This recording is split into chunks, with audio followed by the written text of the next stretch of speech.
I told you that the greatest weapon we have to combat human trafficking is you? Would you believe me? Those aren't my words. Those are the words of a former attorney general who brought his state from a failing anti-trafficking state to an A state.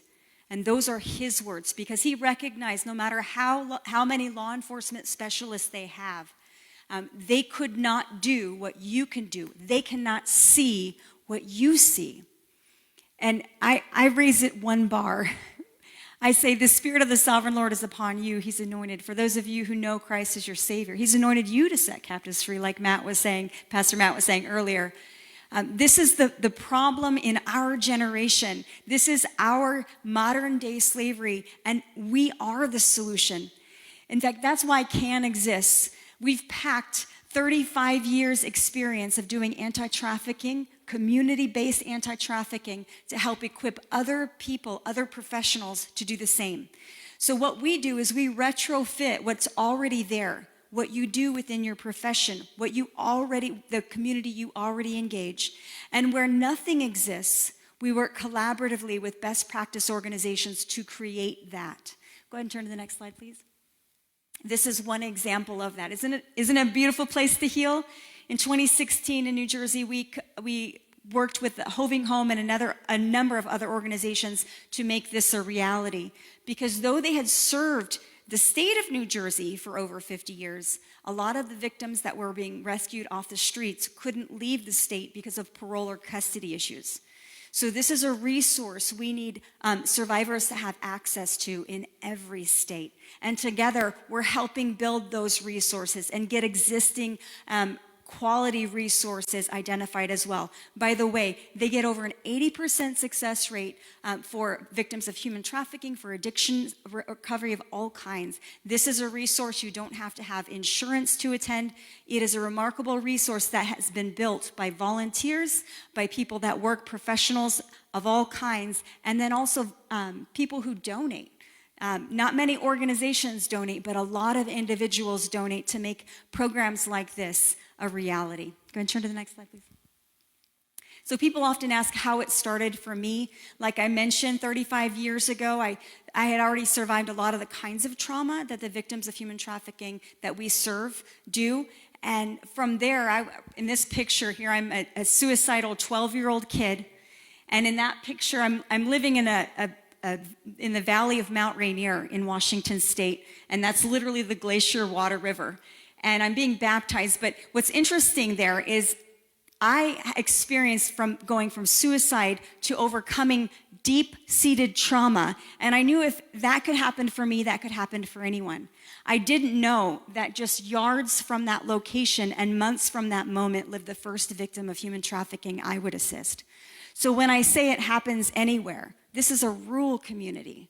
It really does happen anywhere. Please turn to the next slide.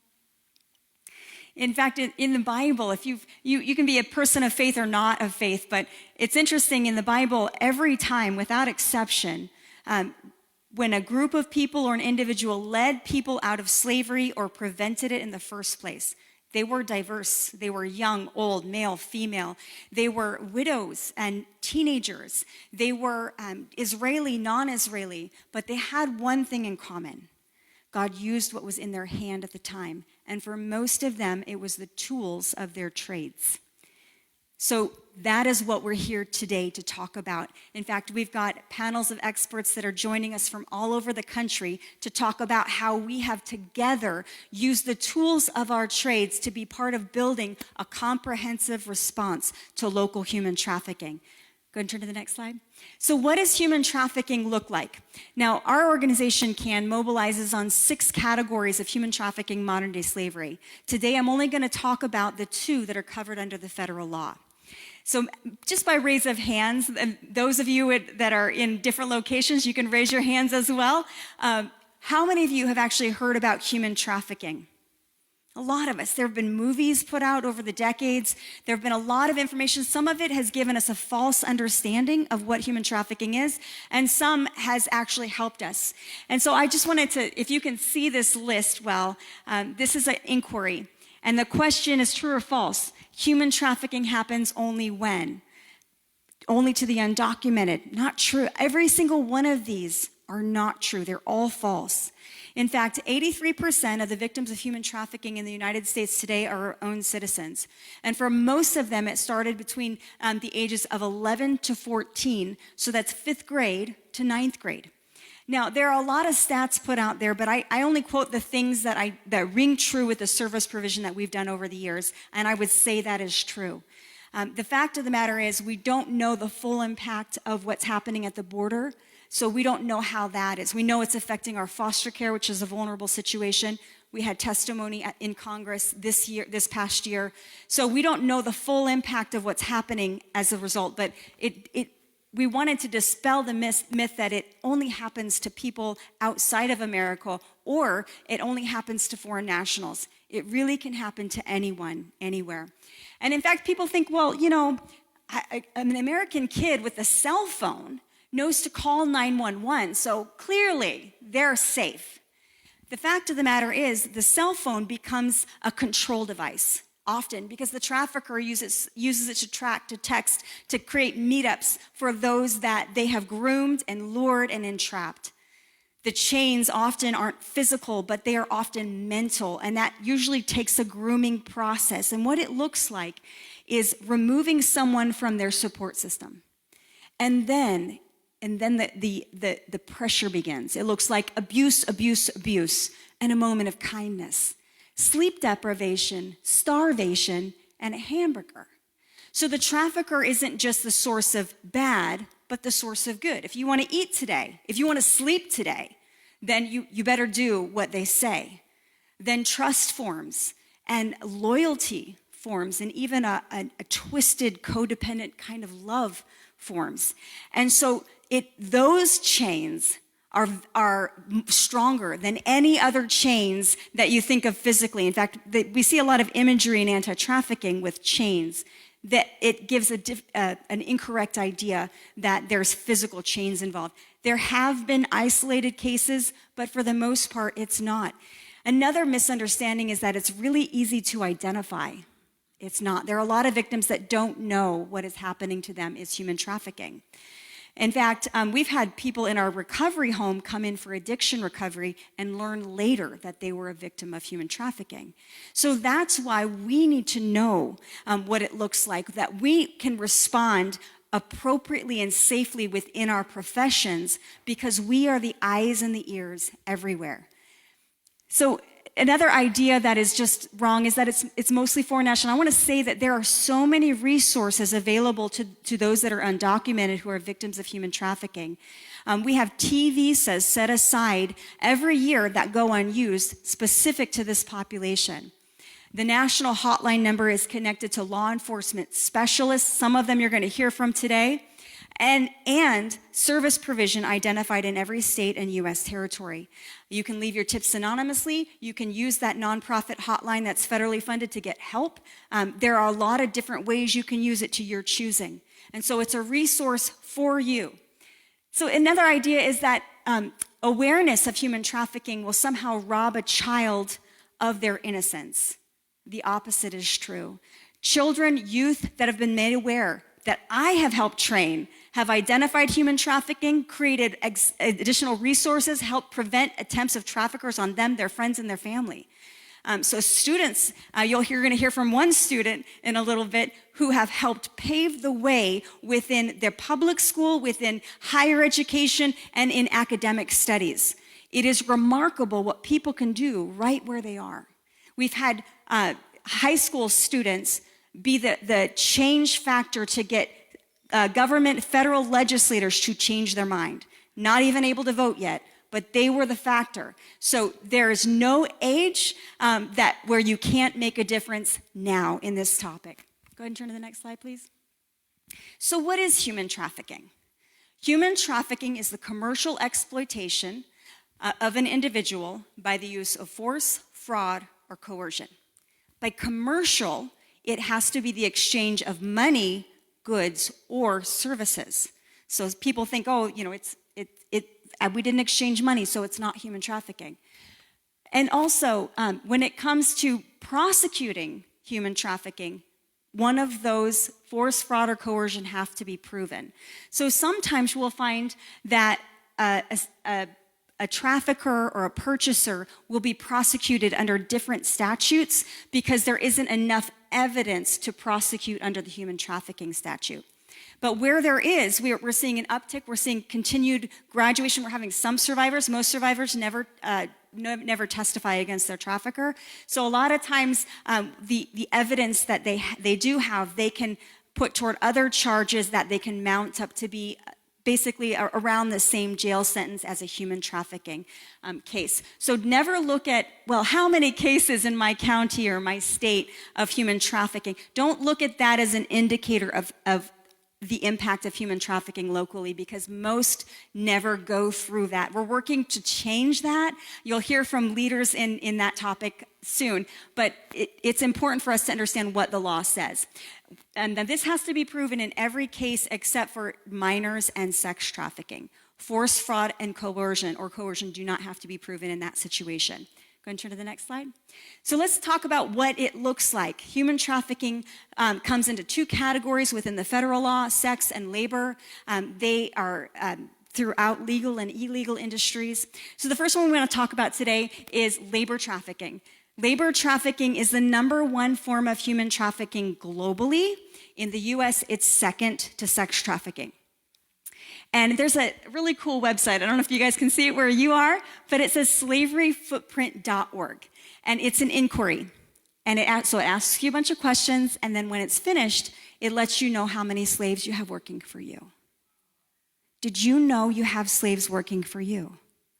In fact, the top 2 crops tied to child slavery globally are coffee and chocolate. How many of you enjoy either of those? How many of you enjoy them daily? So this inquiry is not put there to condemn us, but to challenge us to get that number down. And we come at this issue in a multi-pronged approach, and one is through consumer awareness. Now, if you go to the grocery store and you've got one bar of chocolate or one brand of coffee next to another, and one has a little green logo that says Fair Trade Certified, and they're roughly the same price, and you know what that sign means, you can easily choose the one that is fair trade. And that has caused the market to go in the right direction. In fact, today, I think most states have the discount store grocery store called Aldi's. Aldi's has their own bag of fair trade coffee at a very fair price. Because again, the supply and demand is creating greater demand because we're voting with our dollars, and it is leading to the freedom of other people. So it's not just in the supply chain of coffee and chocolate, which right here in Hackettstown is the headquarters of what? Of what? Right, Mars. So you've got your M&Ms and your, right? And we're not too far from Hershey, Pennsylvania, right? So we're kind of the Americana chocolate hub of the world. And again, the slavery isn't happening in America, but in the supply chain. Where are they getting that chocolate? There are some stores, for example, the #1 purchaser of fair trade coffee is Starbucks, but they're still not 100% compliant. And so they look for the different kinds. Dunkin' Donuts, 2018, their regular coffee is not compliant, but their espressos in 2018 were reported as 100% compliant, because the customer is saying, hey, can we make that fair trade? I know right here in this church, they make fair trade coffee available in the back. So you can do that. You can make that simple choice. But it's not just in those 2 crops, but it's still in cotton. It's still in what we mine for our cell phones and our vehicles and all kinds of things. And so, but as we are going in the right direction, things are changing. But it's also in the workforce in America. It looks like a Midwest poultry farm. It looks like a California nursing home. It looks like a South Jersey tomato farm. It looks like a Connecticut live-in home par. It looks like a contractor. So it looks like a lot of everyday life, including restaurants. In fact, in that picture to the upper right, or the left, your left, you can see that there is someone doing nails. It can be the person that's doing the nails that is being labor trafficked, and it also can be the person sitting getting their nails done that is being sex trafficked, and the trafficker is paying for her to get her nails done. So you see how in everyday ways this can pop up, and if we notice the difference, we can make a difference, right? In fact, there was a case in Newark, New Jersey of a braiding salon that was run by teenagers that were labor trafficked from African nations. So it really can look like everyday, everywhere life, but it takes us to take that second look to really make a difference. Go ahead and turn to the next slide, please. The second category we're going to talk about today is sex trafficking. It's probably what you've heard about most. And in fact, it intersects all kinds of professions. In fact, the one area that is so saturated as part of the whole cycle is pornography. Pornography, the vast majority of pornography available today is what we call slave porn. The people in the images weren't free when they were made.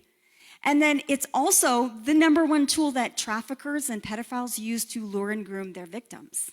So, and then it also creates a thought pattern, a way of thinking about humans in real life that objectifies them. There was a Princeton study done in the last 10 years that proved this. And it's interesting that within violent offense incarceration, the number one thing they have in common is that there is an addiction to pornography. Now, doesn't it make sense that if you're going to violently hurt people, that rape, murder, whatever, that you have to look at them as an object, if you want to have a clear conscience, if you want to sleep well? And that's exactly what happens when you're saturated and addicted to pornography. And it also, porn addiction, I think it's something like 30 plus states have declared porn addiction a health crisis. What happens when there's an insatiable need for more and more and more? Demand goes up. So this is one area that's part of that full cycle, but again, it's in a lot of places. In fact, truck stops are hubs for human trafficking. And every year, the National Human Trafficking Hotline number puts out a report. And if you've seen it, it's a picture, it's a map of the United States. And oftentimes people draw false conclusions because the calls, they're measuring the calls as little pings. And so a state like New Jersey is lit up like a Christmas tree, where Montana might not even have one little dot. It doesn't mean there's not human trafficking happening in Montana. It means the calls are happening in these different locations. And that's not necessarily a good thing, because we know every state has truck stops. In every truck stop, we see human trafficking happening there. So one of the organizations that have helped create industry standards is Truckers Against Trafficking. And they've gone state by state to require for those seeking CDL licenses to go through a human trafficking training. And so what they have done is, oftentimes if you're stopping at a truck stop, oftentimes you'll hear a little rap on the door. A trucker might just take a picture of the car license plate that just dropped those kids off or dropped those women off and text it to that national hotline number. And they've become heroes across the nation just doing their job. It's kind of like Superman, right? Under his day suit, right? He had a super suit, and that's what we're building. We're building an army of everyday abolitionists everywhere, and best practice recovery resources in reach of every victim with you. Go and turn to the next one. So anyone can be a victim. Anyone can be a trafficker. This was made for me by victims of human trafficking that I have assisted that in New Jersey, but this can be said of any state. Ages 11 to 14. Let's look at where they met their trafficker: at school. In fact, there's a growing scenario, especially in middle school, where middle school and high school students are trafficking other middle school and high school students during class hours. I think I heard it. Anyone want to guess where it can happen without detection? In the bathrooms. In fact, in Newark, New Jersey, the police that work in those locations said, Mandy, the traffickers aren't even going after the high school as aggressively. They're going after the middle school. So this is something that we need to be aware of, and it's not just cities. When we moved out into the country to open a survivor home in rural settings so we could leverage nature to help heal, we ran into a situation where a Girl Scout, a teenager, was being lured by someone who pretended to be a kid that was homeless. And so she was gathering items to help a homeless teenager when her parents intercepted that information. They gave it to law enforcement. They were like, I don't know who my daughter's going to meet up with this person. We don't know anything about it. They connected that cell phone number to a Canadian human trafficking ring, and it was in this county. And it was ruled. So, this is where we are right now. If those are watching online, we're kind of in a suburban area, but it was part of this county that was a rural section. So it can happen anywhere, just like that first victim I assisted was in a rural area. So it can really happen to anyone. What really rings true, the most common risk factor is simply being young. The second most common risk factor is having been sexually violated before the age of 18. The current stat for that is 1 in 3 females and 1 in 5 males. And there's a lot happening in our society that is going in the wrong direction, where we are creating systems of early sexualization that create this exact problem. So what can you do about it? Go ahead and turn to the next slide. What can you do? I want to encourage you right now, if you have your cell phone, if you haven't already, all of our literature has this number on it, our website, anything that you all received from us in the programs, all of that information is there. But put this in your phone. This is the National Human Trafficking Hotline number and text. Some of our states have their own hotline number. The problem with that is if a victim is outside of the state, that number doesn't work. So oftentimes we'll give a victim, discreetly give them a hotline number, the national hotline number, so that they can self-rescue when they get themselves ready. Why wouldn't a victim be ready to run yet? Well, sometimes the trafficker has their child. Sometimes they're being trafficked with someone they care about, and if they run and that person stays behind, retribution is going to happen. Sometimes, not always, but sometimes they are addicted. And if they are not ready, fully committed to their sobriety, they will willfully return to their trafficker and be worse off. If you've ever seen someone go back to a trafficker, sometimes they don't make it out of that situation alive. So they have to be committed, and they may not be ready. They might have to get some things in order before they run, just like a domestic violence victim, right? They have to get some. So you want to give them that hotline number in discreet ways, and that's what we help you do within your professions and within community outreaches and awareness. Even food pantries. I was talking earlier. Even food pantries, those spaces, because you never know what's happening behind closed doors. Go ahead and turn to the next slide, please. There's some other indicators for sex trafficking I just want to highlight. So what does it look like, right? Because again, a lot of times victims don't know what's happening to them. Sometimes they think they are somehow complicit. So we want to get that message out. It's not normal. It's not your fault, and there is help. And a lot of times a trafficker will manipulate a situation to say, well, actually you did a criminal act under our watch, so therefore we've got you. If you go to law enforcement, they're just going to prosecute you.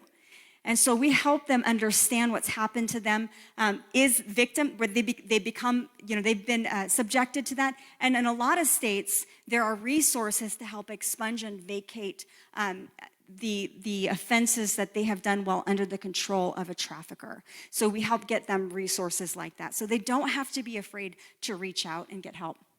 So some of the I don't know if you guys can see that, but some of the things are like injuries, unexplained injuries. In New Jersey in particular, we've seen a lot of under the hairline, so like concussion, that kind of thing, because the trafficker sometimes doesn't want to mess with the pretty because that's money, right? So we see that. We see branding and tattoos, talking about trades that help. We have tattoo artists that have helped cover up those brandings. And we also see that hotel keys, rolls of cash, multiple phones, or refillable gift cards. Hotel keys, hotel staff, they're one of the areas that have helped us find over 4,000 missing and exploited children in 2.5 years, because we've mobilized them with the faces of the missing children, and they've helped tremendously because they are frequenting hotels. Then we also have unable to make decisions without approval. Oftentimes they don't know where they are. Maybe they don't have access to their documents. And oftentimes they won't even look you in the eye. Someone is speaking for them. It's a very controlled situation. Then there's claims of an older boyfriend or girlfriend. We've even had parents say, man, I thought he was a good guy. He would he'd have her call. He seemed like the best boyfriend ever. because it's so very much they're manipulating the parents as well. And they're calling to say, hey, Mom, I'm going to be out. I'm over here. I'm doing this. And they're not. They're being trafficked. And then also sexually provocative clothes or clothes inappropriate for the weather. We've had victims that were barefoot. Those kinds of things can be signs of you think, oh, that's just a troubled person. Take another look. That person may be a trafficking victim, and again, we're not asking you to do something unsafe. We're asking you to give that information, to respond within your profession in safe and appropriate ways. Go ahead and turn to the next slide, please. Some of those ways we've helped to get the hotline number we're working to get it in every student bathroom in the nation because of what's happening. With 2 other hotlines, in fact, if you're in an in-person location, you can see at the table in the back the information there.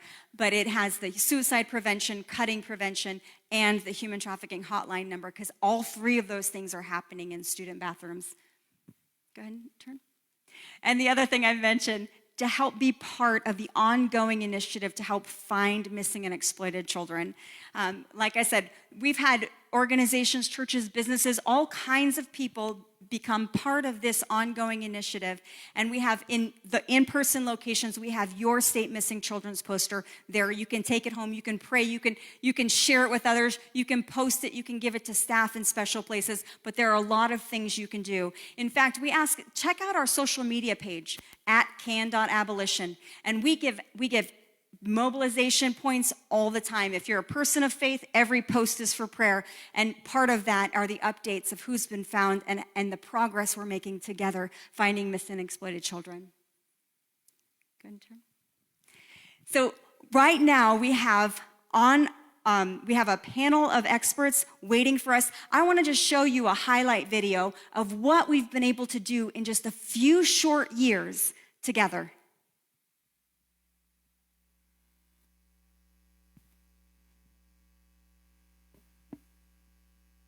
That's pretty remarkable what people have done together, doing things in everyday ways. And again, we don't segregate anyone. We want to make sure the faith community, all different kinds of faith, is part of the solution, and every profession understands how they can impact this issue. Right now, I know we have some guests that are coming on as panelists. So as they come up, I just wanted to introduce each one. Each one of our panelists are going to share a few minutes, give a little bit of a background of what they have done, and then once we are finished, if you have any questions, you can even start putting them, if you are on social media or in different groups, you can put them on a chat. You can write them down, and if you are in person, give them to different people designated. In a moment, you'll be able to give those questions. But we want to make sure your questions are answered. Even ongoing, if you post them on social media, we will do our best to get the answers from our guests. So right now, we have behind me a number of our people. I see your beautiful faces. And so I just wanted to say hi. We have, oh my goodness. We want to just first introduce Derek Marsh. He is a deputy chief, retired deputy chief. He helped create a task force in his county in California, and he has helped develop a lot of resources, not just law enforcement based. One of the areas that he has really been pioneering and championing lately is identifying labor trafficking. And he's part of Vanguard University. They have done an amazing job. One of the first universities in the nation to have a human trafficking major. He actually teaches there as well. And he and Dr. Sandy Morgan and a number of people help run the Ending Human Trafficking book and podcast. And they serve on a regular basis, ongoing, not just their generation, but future generations of professionals of all kinds. At Vanguard University, you can actually get a certificate in anti-trafficking. So I'm not sure if what's happening right now. We will go on as soon as we get them back up. I want to hear from Deputy Chief Derek Wolf Deputy Chief Derek Marsh. But while we wait for our people to get back on, I want to just introduce who's on the platform with me. everyone that registered should have received a program, and in that program it has the bios of all of our different speakers. But I wanted to just highlight this guy sitting next to me. This is Dwayne Leverett. I happen to be married to him. But he serves in a variety of capacities, but he wants to especially talk to you about human trafficking in the workplace. He has a background in banking and finance. So Dwayne, you want to tell us a little bit about some of the ways that you've, we're, okay. Why don't we go ahead okay. I'm overruled. So Deputy Chief Marsh, can you hear me okay? I can. Can you hear me? I can hear you fine. Thank you so much for being with us. Can you share a bit of what you have done? I know it's extensive, and I'm so inspired by your journey. Thank you, Mandy, and thank you for having me be part of the panel tonight. Well, I started when I was a lieutenant in the Westminster Police Department here in Orange County, California. We did not have any kind of task force, any kind of direction. We actually had a labor trafficking case that initiated our interest and helped us realize we had a challenge here in Orange County. I was able to help co-found with our NGO victim services agency, Waymakers, the Orange County Human Trafficking Task Force in 2004. And then we started writing grants, and we started doing investigations, and we started doing outreach, and we started trying to educate people on front lines. And so we were very fortunate to get the grants, to have the opportunity to train folks, and to create materials to keep people aware here in Orange County. I backed out of the task force in 2012 just before I retired, but still work with Waymakers doing training and outreach. Now I'm working here at Vanguard University in the anti-human trafficking certificate, also with some criminal justice courses as well. We really have a heart here for prevention, which we feel is often overlooked, because while I laud and I praise everybody who goes out and helps people who've been victims of trafficking, I think it'd be so much easier not to have victims of trafficking as we move forward. So we really have a heart and a calling to reach our young people so they can go out and be armed with the information they have, not just to take it to their own homes, but to spread it to whatever business or whatever callings, whatever missions they happen to go around the world. And I don't want to keep, you were very generous in my bio, so I don't want to get over. I'm really excited to be with you guys and share the evening with you. I don't want to take away from anyone else right now. So I'll pass the buck. Well, I'm sure there will be plenty of questions for you, and I actually had to trim out some stuff because you have such an amazing bio. So I want to just give one of our panelists here, Dwayne Leverett. He's been working in banking and finance for quite a while, and so you want to share what you have found. Well, my background is in commercial lending and commercial banking. I'm certified for ABA for commercial lending. I'm a certified commercial bank analyst. I've been a commercial lending officer at several different institutes for more years, over 25 years. I'm currently an independent loan broker. One of the things that happened that we noticed in the early, when we first had the mortgage in 2008, when the mortgages started to go down, one of the things that was noticed was there was what we call bulk leases of properties that were vacant. Really nice properties, because of the bubble and the burst, all these properties were there. The banks were holding them, and they didn't know how they were going to get through it. And all of a sudden, they would get these requests to have a bulk lease, which means that you pay for 6 months up front, and then you take care of it. You don't have to worry about anything for it. And then later, when they were going back, they found that there have been movies or television shows that have episodes. They found that the people had put barricades and locked in, and it wasn't to keep people out; it was to keep people in. So one of the things that I've noticed in banking is in lending is we have the opportunity to understand or see some things that just aren't right. Even though people are coming in and they're showing us accounts and finances and how everything goes, if you start looking at some of the I'm trying not to get to a financial statement technical, but if you start looking at some of the issues, you will find there are opportunities for people to be sex trafficked because of the way things are going, and also labor trafficking. There is a lot of labor trafficking, and the way that the payments are done, the way that, and those who are in the field will understand, the way that their quarterlies are reporting, what have you, and their staff and the amount of their staff, the numbers don't match up. Somebody is doing something wrong. And we have the opportunity in banking for many years, and I'll use more financial services, to look and locate and find out that this doesn't work. This isn't adding up, and this isn't adding up. And we could come in and we could see several times that there's certain industries, and I don't want to go into contractors or even nursing homes or some others, where it doesn't line up with their the cash flow that comes in, and the payments and the payroll that goes out are different. They don't line up. They're not industry standard, and there's a lot of things. And we can find some things along those lines where people are being trafficked, labor trafficked, not just trafficked. One thing about business, we have the opportunity on two ends. We have the opportunity to identify in the very beginning that there's something wrong here, these numbers don't add up, or how they're doing that, and at the very end to be supportive, where we bring people in to train, we bring people in to help them.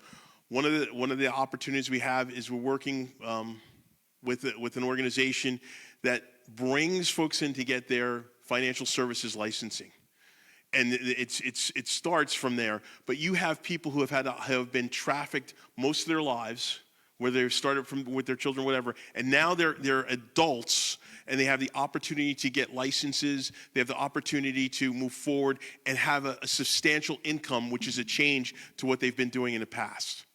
We, as business owners and opportunities, need to see that we have a chance to change somebody's life, not just by giving a job, and we might have to invest a little bit of time and a little bit more training, but the benefit is just mighty there. And those are a couple things that we're working on and trying to get groups together, and identifying businesses that we can bring people in. They could be trained, they could be in the right frame of mind, the right attitude with the right people to move forward after they've been through this ordeal. And I'm talking too much, so I'll stop. Oh, that's wonderful. I want to just highlight with what he just said. We look for opportunities for employment and business that can be self-trained or self-paced, I should say, and remotely trained, because a lot of victims typically will see about twice the rates of PTSD as combat military. So when it comes to trauma-based healing, those flare-ups can happen unannounced, and they can begin to, in recovery, spiral out of, go into a bad place if they don't have the flexibility, either if they're in a rigorous education system or if they are in an employment that just doesn't give them that flex. So we look in some of these fields, we're able to identify, for example, I know there's one of the licensing is a commercial licensing, a state licensing for life insurance and securities. Insurance and securities, right? And someone that we've had, one survivor said, I've never had a legitimate job. She was trafficked as a child and then went and got addicted and then started being complicit with her trafficking. And she's like, I've never had a job. I've never had a legitimate job. And so having a path forward and having options that work for them and we can come alongside and take them step by step is really encouraging.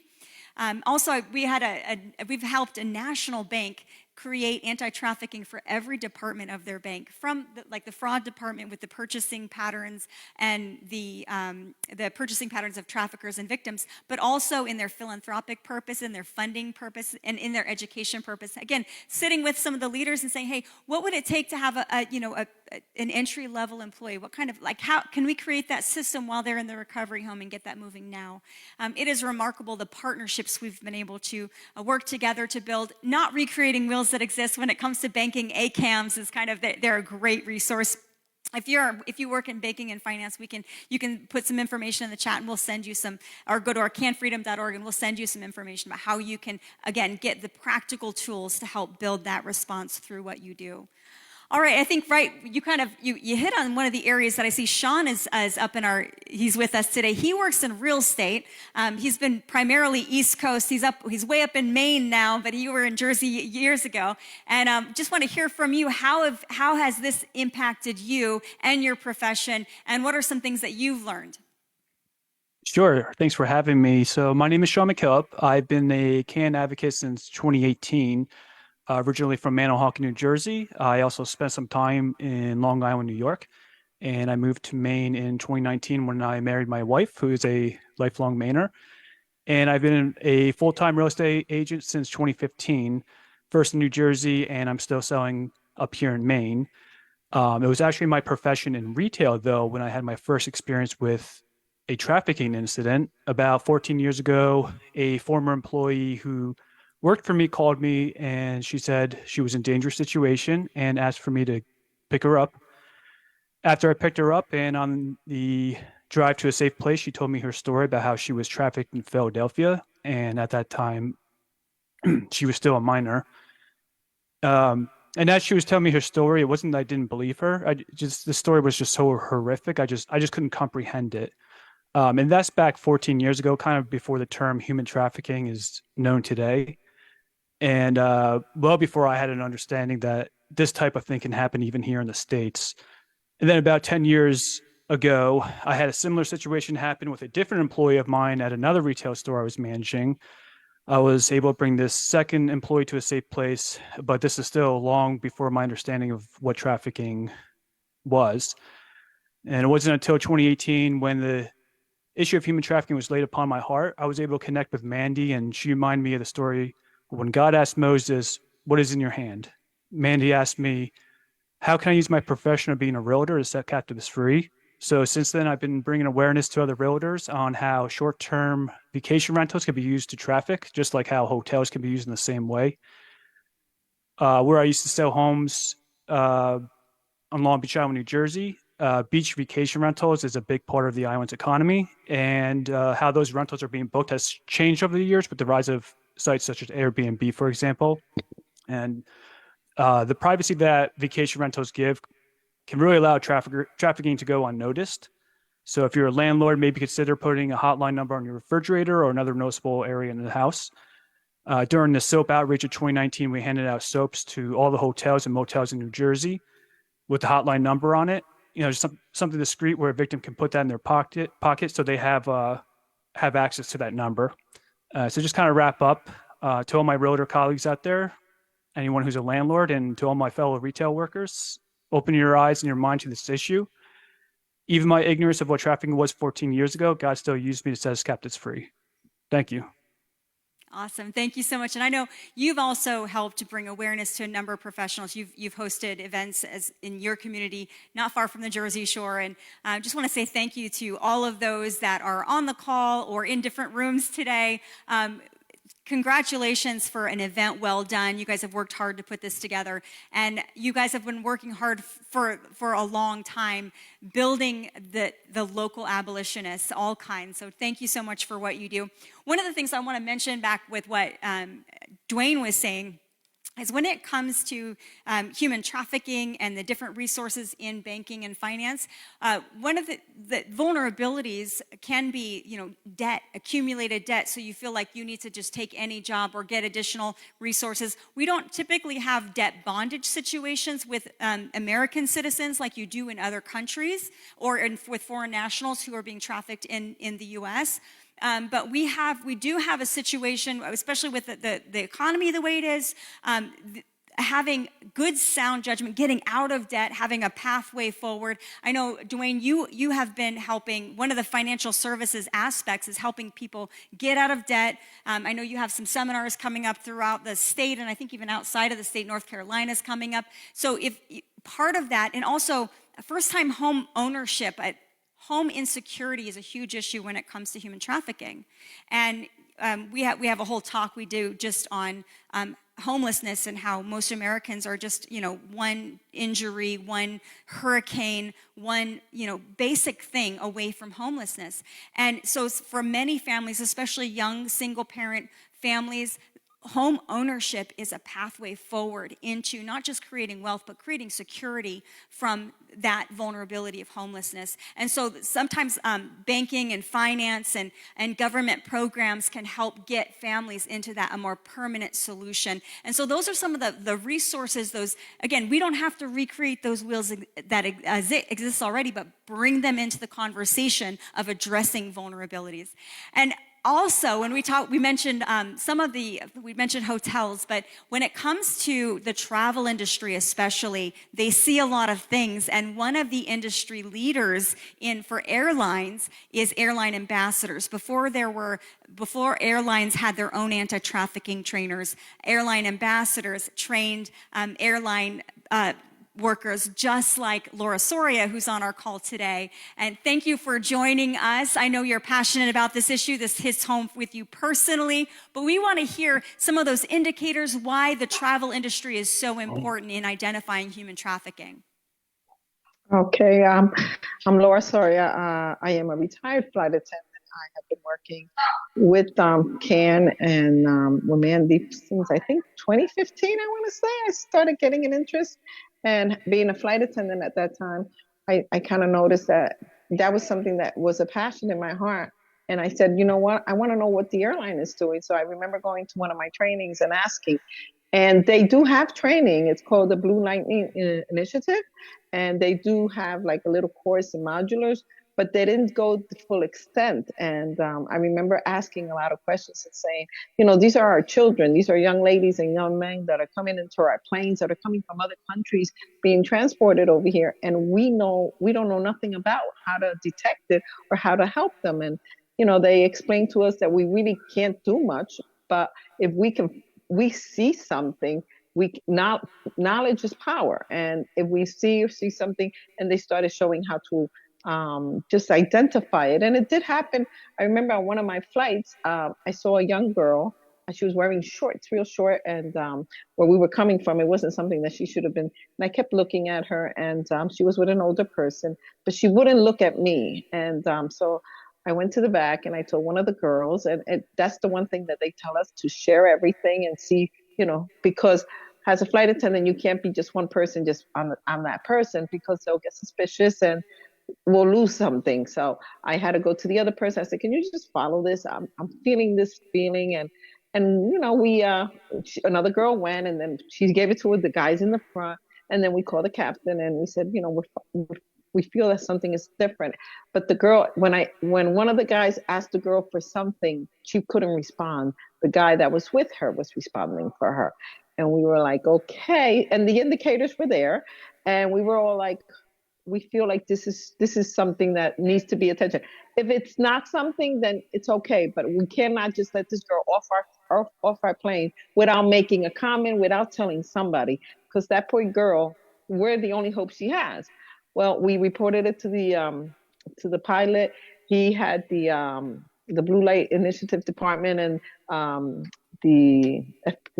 of the FBI that they have like an office in the airports, in certain airports. And they met the plane and they were waiting for them as they came out. One of the guys was able to snap a picture of the two of them, and it was sent to the captain, and from the captain it was sent. So they were waiting for them outside. It did happen that the girl was being trafficked. And she was taken, and we didn't get to find out anything else.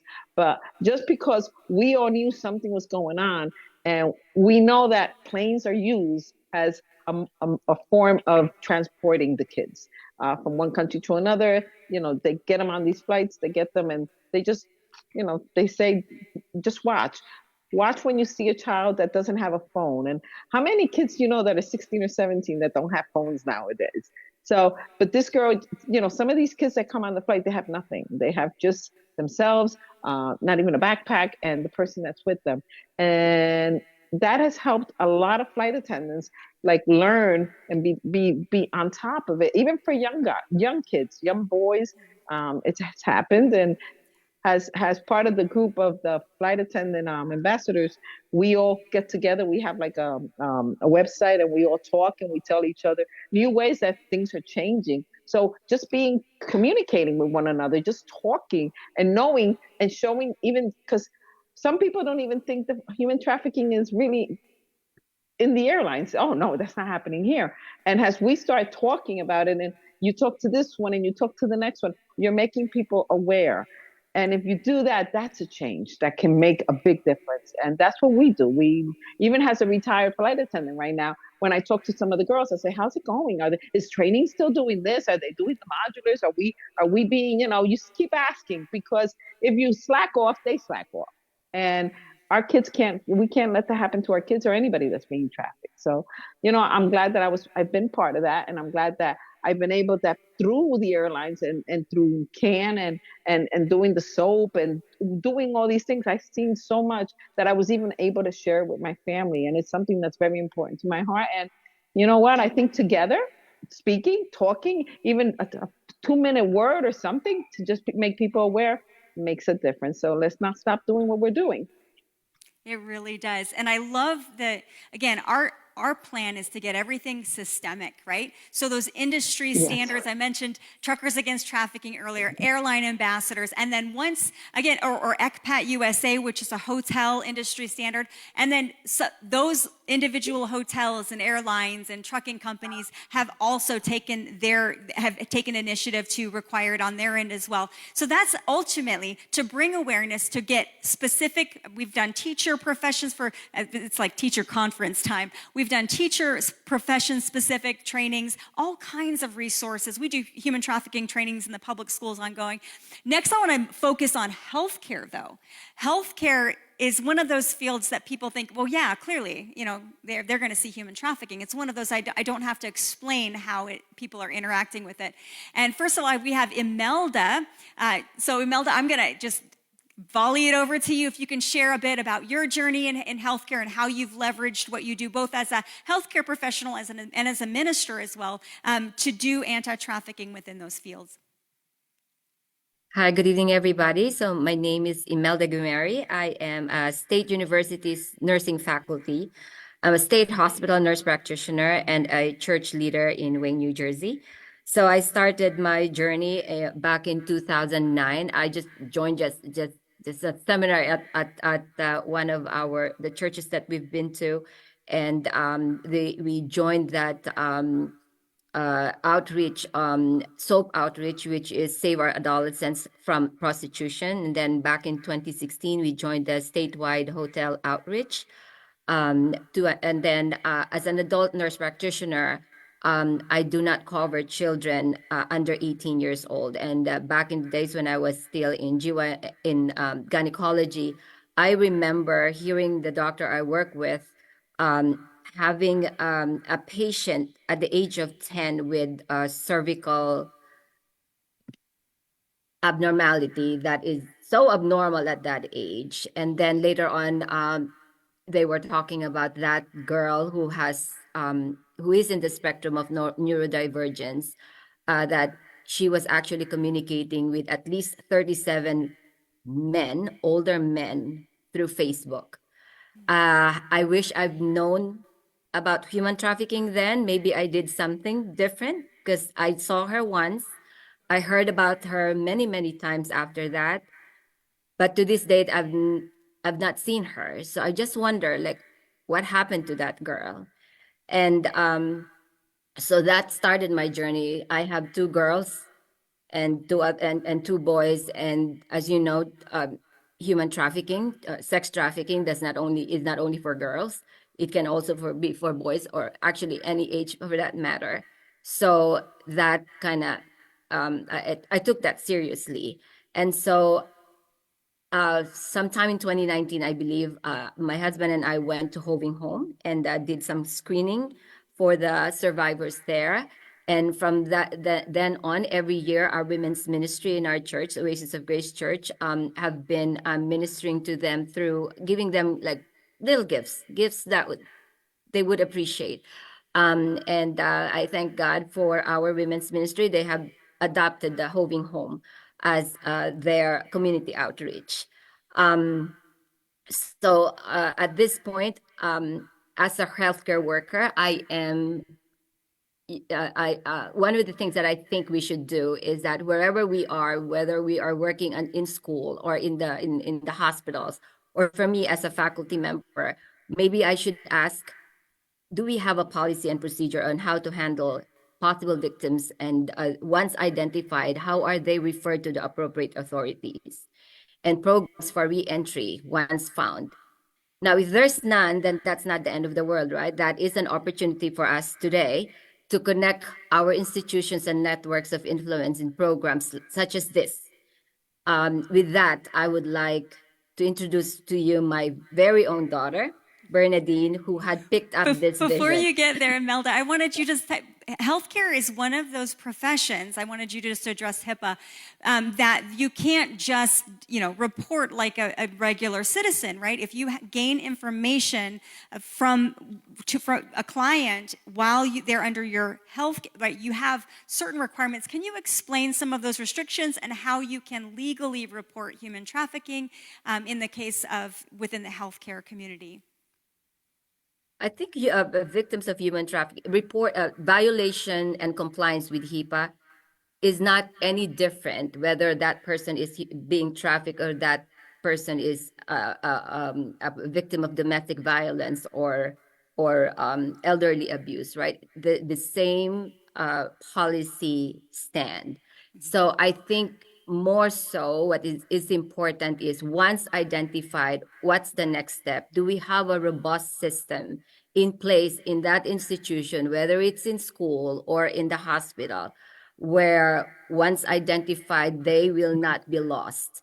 And once they are lost, they are referred to the proper authorities. And hopefully they will be connected to the right programs so that they can re-enter.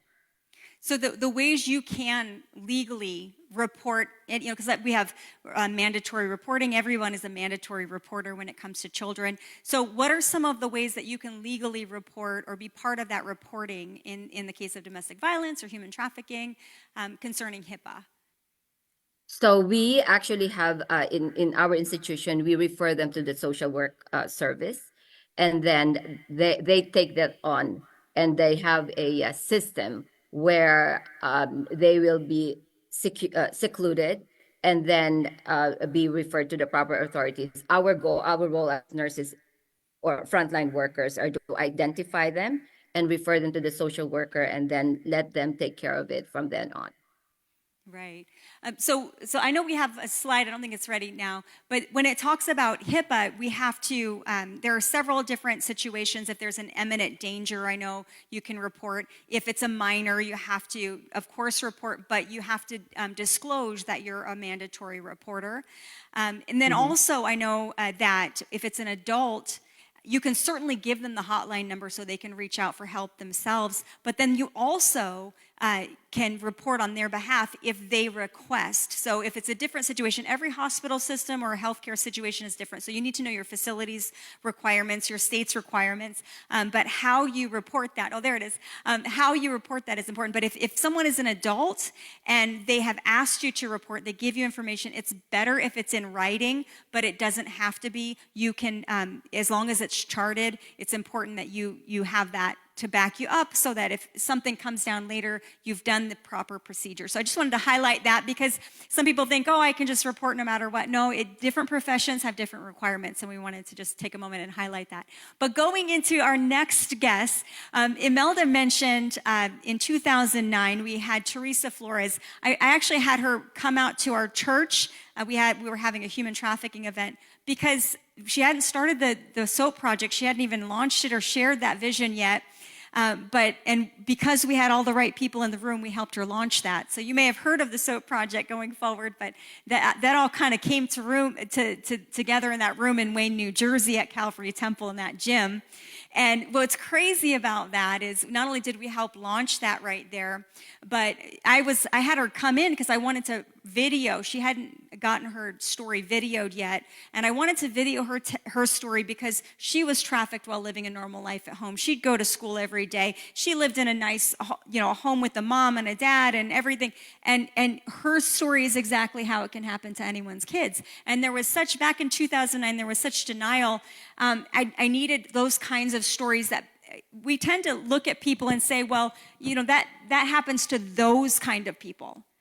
And I had to find the stories so people could look themselves in the mirror and say, oh, it happens to our kind of people too. So we looked for those stories. Again, we should have compassion no matter what we should, but the fact of the matter is sometimes we just don't learn about things or and they're painful sometimes to learn about until we actually experiencing them themselves. We want to help get people to the point where they don't have to go through this to care about it or be the resource. It's kind of like when your family goes through cancer. all of a sudden you're experts in these back rooms in hospitals, and you don't want to have to go through that. You don't want to learn about that until you're walking through it. And we would like to spare people from walking through this. We've had situations in our own extended family, and it's just so painful. We would love to prevent these things. And so we brought her in to video her story, and we didn't know she was going to share something that was on her heart, a vision she had, and we helped bring it to pass right here in New Jersey.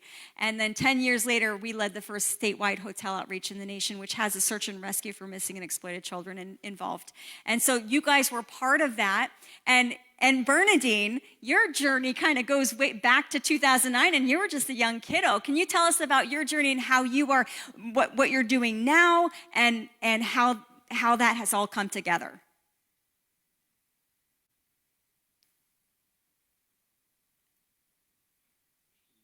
I don't know if you're muted or we're having trouble hearing you.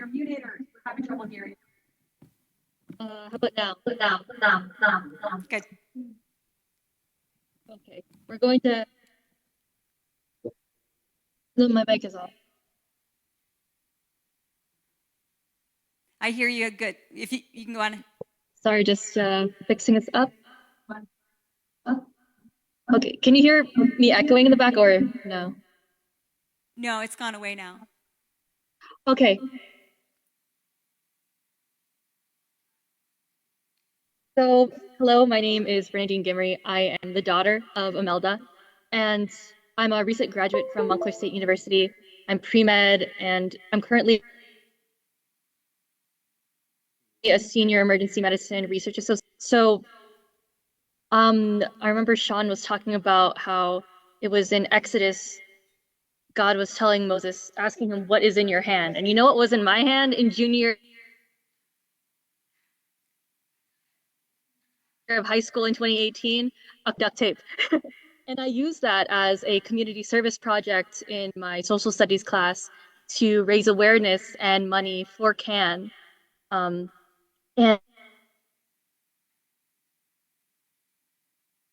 I raised a whopping $10.39. Start small. But when I remember, since I was in middle school, you were my MPAC teacher. So that was like Church Girl Scouts. And I learned a lot from you about CAN. And when I was still in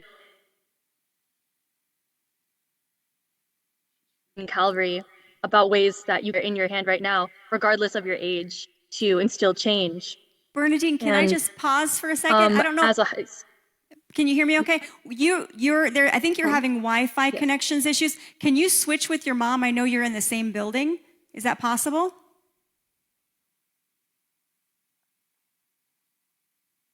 All right, I'll switch. Okay. I'll give you a second to switch. There we go. That way everyone can hear your story loud and clear. Don't we love technology? By the way, I got to give it up for Pastor Matt here. This is the Hub Church, and it's being piggybacked on, and we have some professionals. We've got Mark in the back doing an amazing job, and a whole tech crew. So I want to say a big thank you to everybody who's helping not just this location happen, but Bernadine and her mom are also leading another location in Wayne, New Jersey as well. So, all right, Bernadine, go ahead and take it from there. Hello, is it better here now? Perfect. Awesome. So, hello. My name is Bernadine Gimmery. I am the daughter of Imelda Gimmery. I recently graduated from Montclair State University. I'm a pre-medical student, a senior research associate in emergency medicine under New Jersey Medical School. And I have been, I guess, working with CAN since I was 7, because everything that my mother does, I'm going to follow. And I remember Sean was talking about how in Exodus, God asks Moses, what's in your hand?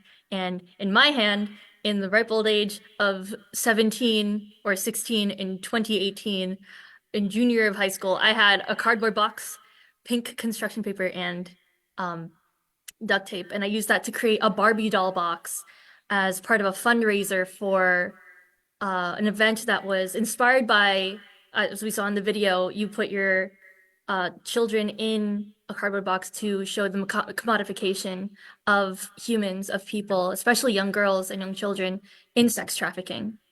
And I thought that was a really powerful symbol. So I used that in my school for a community service project, and I raised $10.39. So we start small. And I officially became a CAN abolitionist in 2021 with my mom, and I work by our young adult ministry using our interest in thrifted clothing as that became very popular. And that also promotes the idea of where are you putting your money because your dollar is your vote. And we want to advocate for fair trade. We want to advocate for not fast fashion because we know that they outsource to third world countries that pay slave wages in order for you to have really cheaply made clothing, honestly. And in 2022, when we started that, our first year, raised $2,000. And then we doubled it in 2023 with $4,000. So we're going to double it again, 2024. I'm really excited for this spring. Yeah. Let's see. Can you tell us And about your capstone project? Because you won like recognition through, to tell us about that as a student, how you impacted.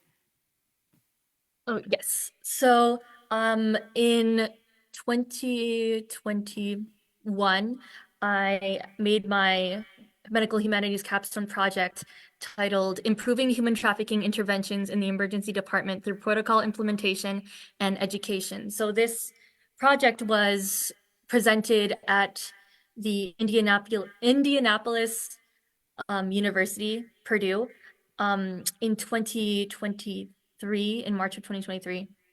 And um, it really brought to light the shortcomings that I saw, because I'm actually a patient sitter myself. So part of ancillary staff, and I've worked in all parts of the hospital, especially in the emergency department. And there is a law called the EMTALA Act, and it stands for Emergency Medical Treatment and Labor Act. So this means that emergency departments are mandated to help whoever walks in through those doors. And that includes people who are undocumented, who even have a legal status, who are evading the authorities, who don't have health care.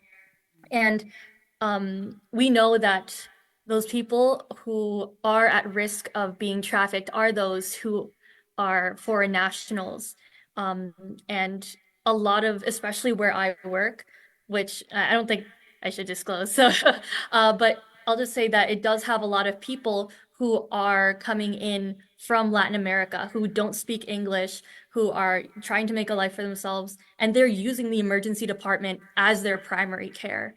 And since interning and working there, I've seen people come in with like really small flus, which is not something that you would usually see in emergency departments, but it just really shows that they are seeking refuge here. And not only are they seeking refuge, like, loving parents bringing their children, there are instances in which traffickers and pimps are bringing in the people that they are trafficking to be taken into the emergency department because they're scared, like, does this person have HIV, or this person, like, we abused them too far physically, so we have to see, like, are they still able to work, whether that be in sex or in labor.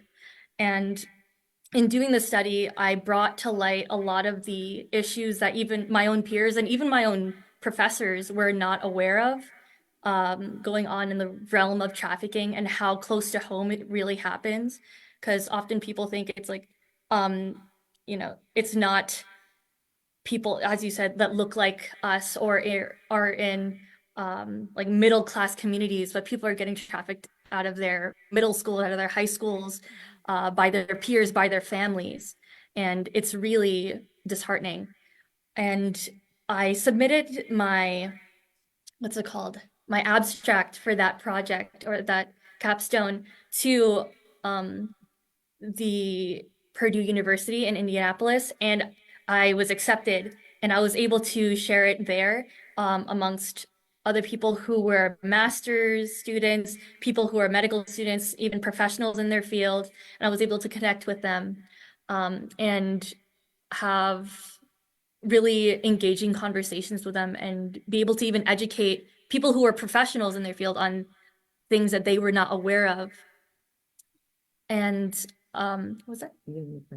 I'm also, under the current research internship that I'm working at, I have another human trafficking project, anti-human trafficking awareness project that is analyzing the impact of COVID-19, the pandemic, on sex trafficking venue trends from 2018 through 2021 per state. Because as you know, as we've all experienced, we all went online. And my hypothesis is that there was an uptick in pornography consumption. And if there is an uptick in consumption, that means there's an uptick in demand.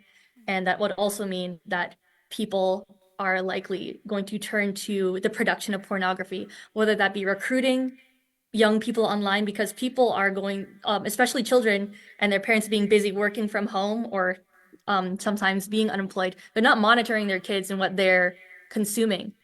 And even for this also goes for adults. So a lot of the time they're being exposed to really dark pieces of the web that they wouldn't have been exposed to previously. And that includes places where they can be groomed. Like, I've seen people being groomed over Roblox. So, which is, it's everywhere, even on Instagram. Yeah. I have to give props to, so they've really been a very strong community-led church. They're a Filipino culture, but there are a lot of other cultures that are part of their church. And your pastor years ago said, Mandy, can you help our churches in the Philippines do what churches in the U.S. are doing? And I'm like, well, yeah, there's some differences in laws and different things like that, but we can piece together the pieces that you need to have a comprehensive response. And in I think it was less than a year, they opened a survivor home. Then they got attention from their national president. They helped rescue a victim of labor trafficking that was being labor trafficked by the Saudi Arabian government. And it's, again, you just give give people the tools and they run with it. They create their own resources. I know last year at the Attorney General's event in their state, another organization, another church was highlighted for the work that they've done in developing anti-trafficking resources for the deaf and hard of hearing, and also our leaders that have helped rescue and recovery developmentally disabled. And what they've found is that the traffickers actually will coach the disabled to put a restraining order against their real support system. So when their loved ones try to intervene, all of a sudden there's a restraining order against them. So again, all of these spaces where professionals and community and churches are running into this space, they're coming up with the solutions. And I just have to celebrate every single one of those online, but also those that aren't speaking in this event, but they're leading those initiatives. And really the church is becoming the hub of community to create this space. And I love that. But Greg is sitting next to me because you're talking about pornography and legislation was mentioned. And so we have someone that works with legislation right here, and one of the bills he's working on touches on what you just discussed. And so I want to just introduce Greg here. And Greg, just tell us about what you do. Hi, I'm Greg Quinlan. I'm with the Center for Garden State Families. We're a Christian family advocacy organization located right here in New Jersey. One of the first bills that we got introduced, we're in our 8th year now. One of the first bills we were able to introduce, and part of our advocacy, was called the Human Trafficking and Child Exploitation Prevention Act. Now, that's a mouthful, but basically it was based on something that's never been addressed before. And just so you know, my personal experience was I was introduced to porn at 10 years old, and that's when I was introduced to sex. So I understand the lure of pornography and what it's doing to children, what it did to me as a child. Now I know I don't look it, but I'm 65 years old, even though I look like I'm 35. Wanted to let you know that this bill is actually patterned after something that happened in Europe. David Cameron, when he was Prime Minister of Great Britain, was able to introduce this bill. And it's very simple. As you all know, this is a XXX movie theater. And it's available to children. All the child has to say is, I'm 18. That's it. You just have to say, I'm 18, and you can watch the worst of the worst. It's available to them. They don't have to pay a dime for it. And the younger you are, the more titillating and tantalating it is to a child. And then they choose to experiment. So what we did here was, knowing that pornography is one of the, as you already saw in one of the previous slides, that is one of the key ways in which children are sex trafficked. It's how they're introduced to it, and then they're used and abused with it. So the way the bill works is this. As you know that you can watch this on anything, any device, whether it's your computer, your laptop, this computer here, known as an iPhone, or any phone, your television set, wherever. In order to access that, you have to have a way to prove that you are truly 18 years of age. Now, how do you do that? You put the onus on the providers. And that's what they've done in several countries in Europe. The onus is on the providers, whether that's Verizon or T-Mobile or Comcast or whoever that happens to be. They would be regulated in making sure that they were able to put blocking software, which now the software is so refined and so clear that he can block anything and everything. All you have to do is put in the right code. So in order to access that, if you prove that you're an adult, we're not making a list, we're not getting a database of who's watching porn, because you have a civil right to do that in the United States, because the Warren Court made it a civil right. It's a free speech act because it is an expression of art, is what they called it. Believe it or not, that was the phrases they used in the case. So all you have to do is then, once you do that, you may have to pay a service fee. Say that your service provider says that's going to cost us $10 in administrative fees in order to turn that service on for you. Fine, pay the $10 per device, not for your entire account, per device, so that you can watch all the porn you want. But a child has to prove their ID. They have to prove that they're able to do this. They have to prove that they are truly 18 years of age. And if they can't do that, then they can't watch the porn. In other words, it's another roadblock. It's another wall between that child and the pornographer, that child and a life of addiction with pornography. As you know, the science is clear, and my background is in healthcare, my background is in nursing, that the science is clear. Porn is as addictive as heroin. The same neural pathways that take place when you're having sex are the same neural pathways and hormonal excretions that take place when you're watching porn. Your children, if they're watching porn, that's happening to them, and it's causing them to be addicted. And it's one of the most hardest things to break. Heroin addiction is hard to break. Porn addiction is hard to break. So our goal at the Center for Garden State Families, and with this piece of legislation, which now under different names in other states has been introduced, is clearly for one purpose and one purpose only, and that's to protect our children. That's to protect our children. That's what government should be doing, is protecting our children. Not interfering with parents, but coming alongside parents to keep our children from being exposed to that thing, that poison for which they could become addicted to. By the way, Andy actually wrote...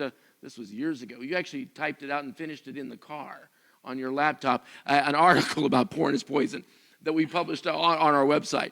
But that's one of the things that are going on right now as far as some of the legislation that we're doing. Then in other pieces of legislation, some of the things you have to look at is the unintended consequences. Whether you agree with the issue of abortion or not, whether it's a right or you don't think it's a right or you don't agree with it, let's put that aside right now and make it irrelevant.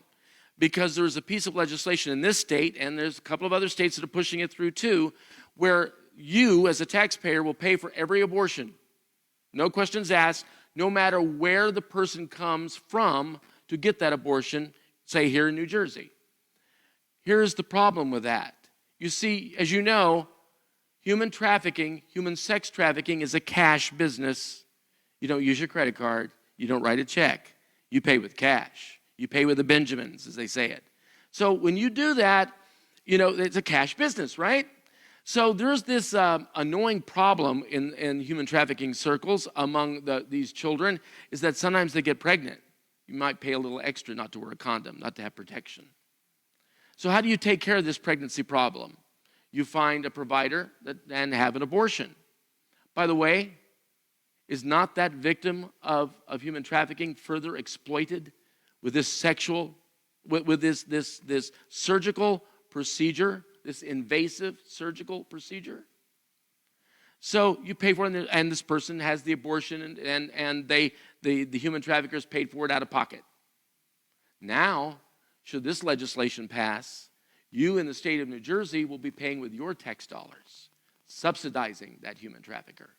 That's an unintended consequence. And Right, I don't can I think that's just- anything that we want to do. Can I just interject there? Having worked in service provision for a very long time, I mean, like I said, the first victim I ever assisted was 30, oh wow, there you guys are, good to see you again. It was 35 years ago, but I have, from the experience that I have over the years, I can tell you that almost every victim of human trafficking has stories of abortion. Now, an abortion is a mixed bag because it's looked as a service provision, but it's also looked as a tool of the trafficker. So most of the victims that I've assisted have had what we call forced abortions. That means the trafficker, so the abortion provider, we're helping the trafficker and not the victim. So it's a mixed bag with that, but I've had, in both cases, when they're in recovery, survivors have come into recovery, it is an issue that they have to process that trauma, right? So it gives an even deeper dynamic to the trauma, the other kinds of trauma they suffer. So again, we recognize that there are people that feel very differently on this issue and very polarizingly different. We're not trying to trigger that, but when we are advising, again, the unintended consequence of this, there's a lot of concern in the anti-trafficking community that this will create a safe haven, not for victims, but for traffickers. So that's just one of those things that we, again, all information on the table, it may go one way, the same way, no matter what. But the fact of the matter is, we need to come in with all eyes open so that we protect survivors, that we protect victims, and we have systems to identify. A few years ago, before COVID, we had in one county, there was a lot of, law enforcement and federal and state law enforcement want to get prosecutions because they want to get the traffickers off the street. And so they had this round table of service providers like us and others, and to just say, hey, how can we help you, help the people you serve, testify, get these guys off the streets. And so one of those individuals said, well, she was an abortion provider. She worked for an abortion provider. And she said, we are trained not to judge. And so who am I to say? I think previously it was mentioned about, I think Imelda had mentioned about victims coming through the system that had so many adult partners and STIs. And this is what she said, who am I to say a 12-year-old that a couple dozen sexual partners and a dozen STIs is just too much for a 12-year-old, and because we are trained not to judge. And so you see within a system they are denying those common sense, whoa, what's going on here? Because they're trained to do that. And so let's talk about those issues within the systems that exist that are encountering anti-trafficking so we can create a safe haven, so we are helping potential victims. Again, I certainly have my personal views, you have your personal views, and this is something, anti-trafficking is one of the most unifying issues. And so we want to unify even people that see very differently on that issue to help fix systems, to help identify human trafficking, and to respond to it within those systems. And if I could just add a little dollop. Back in the days when I was nursing, with Florence Nightingale in the Crimean War, back in those, another century. But the fact of the matter is that I look back now, and I've said this in other conferences that Mandy has allowed me to be on, is that I look back now and I remember this patient or that patient and wondered, was that person being trafficked? Because back then this wasn't an issue. We weren't being trained on it. And for those of you who have been in nursing or in the healthcare field, on second shift on the med-surg floor and the madness of that, when your primary care isn't just one or two patients, it could be as many as a dozen, you don't even have time to think about it. And you're in the chaos of an emergency room. Again, there's another issue there where unless you're actually trained and you know exactly what to look for. So I can say this, thank God we have moved forward from where I was in the 80s to where we are now, so that healthcare and the professionals and the professions that are involved in healthcare are now trained to look for this. This is another way it's been a blessing that we've gotten to this point, that we are able to train people to know exactly what to look for. All right, if you want to find out about bills that have application to human trafficking in your state, we also mobilize on forced child marriage and changing that so children are protected. There's a lot of states still that have, a child. We did that in New Jersey. There's no minimum age. Only 10 states have shut the door on that. And, when you have a 10-year-old forced to marry, there's no question there. So we're working on that legislatively. So again, we share that information on social media. If you want to learn about these topics, we certainly share those broadly. Again, that's a form that we identify as modern day slavery. It's not part of the federal law. So I want to just kind of bend to a happy place. One of the things that I wanted to highlight, and I love this, because when the arts come in, don't the arts make us happy? We love music. We love, I mentioned the tattoo artists. We had our pottery artists that would come in and do therapy. One of the top pottery artists in an artisan magazine in her state, one of the top pottery artists by that artisan magazine, and she would come in and do art therapy with clay and all kinds of things. But right now, we have someone with us that, Dave, you want to just shout out what you're doing using humor and drama. Now, in the past, we've highlighted some of our different, our network that does like a trauma-informed drama to help kids have a voice. And it's remarkable. They've done it here in the U.S. and they've done it overseas as well. Arts really kind of are our common language, and this is a heavy issue, but when you can bring joy and laughter that helps heal, that's amazing. So, Dave, you want to take it away and tell us what you and your wife are doing across this country. Thank you for being with us. Hey, it's an honor to be here, and it's encouraging to see so many different facets of business and people's walks of life coming in to fight this war against evil. And so, as you said, I'm doing something unique. Since 2018, I've been teaching improv classes to survivors of sex and human trafficking in Chicago, and that was only on a part-time basis. And then in 2022, we felt the Lord move us to full-time, so we were expanding beyond Chicago to South Dakota, to Dallas, to Sarasota, Florida, and a bunch of places in between. And we're not going to just perform improv and try to make the survivors laugh. We're actually teaching improv, basically improv 101 classes. And what it's doing is breaking down a lot of the walls, because in order to survive that literal hell on earth, a lot of walls have to go up. The heart has to get hardened.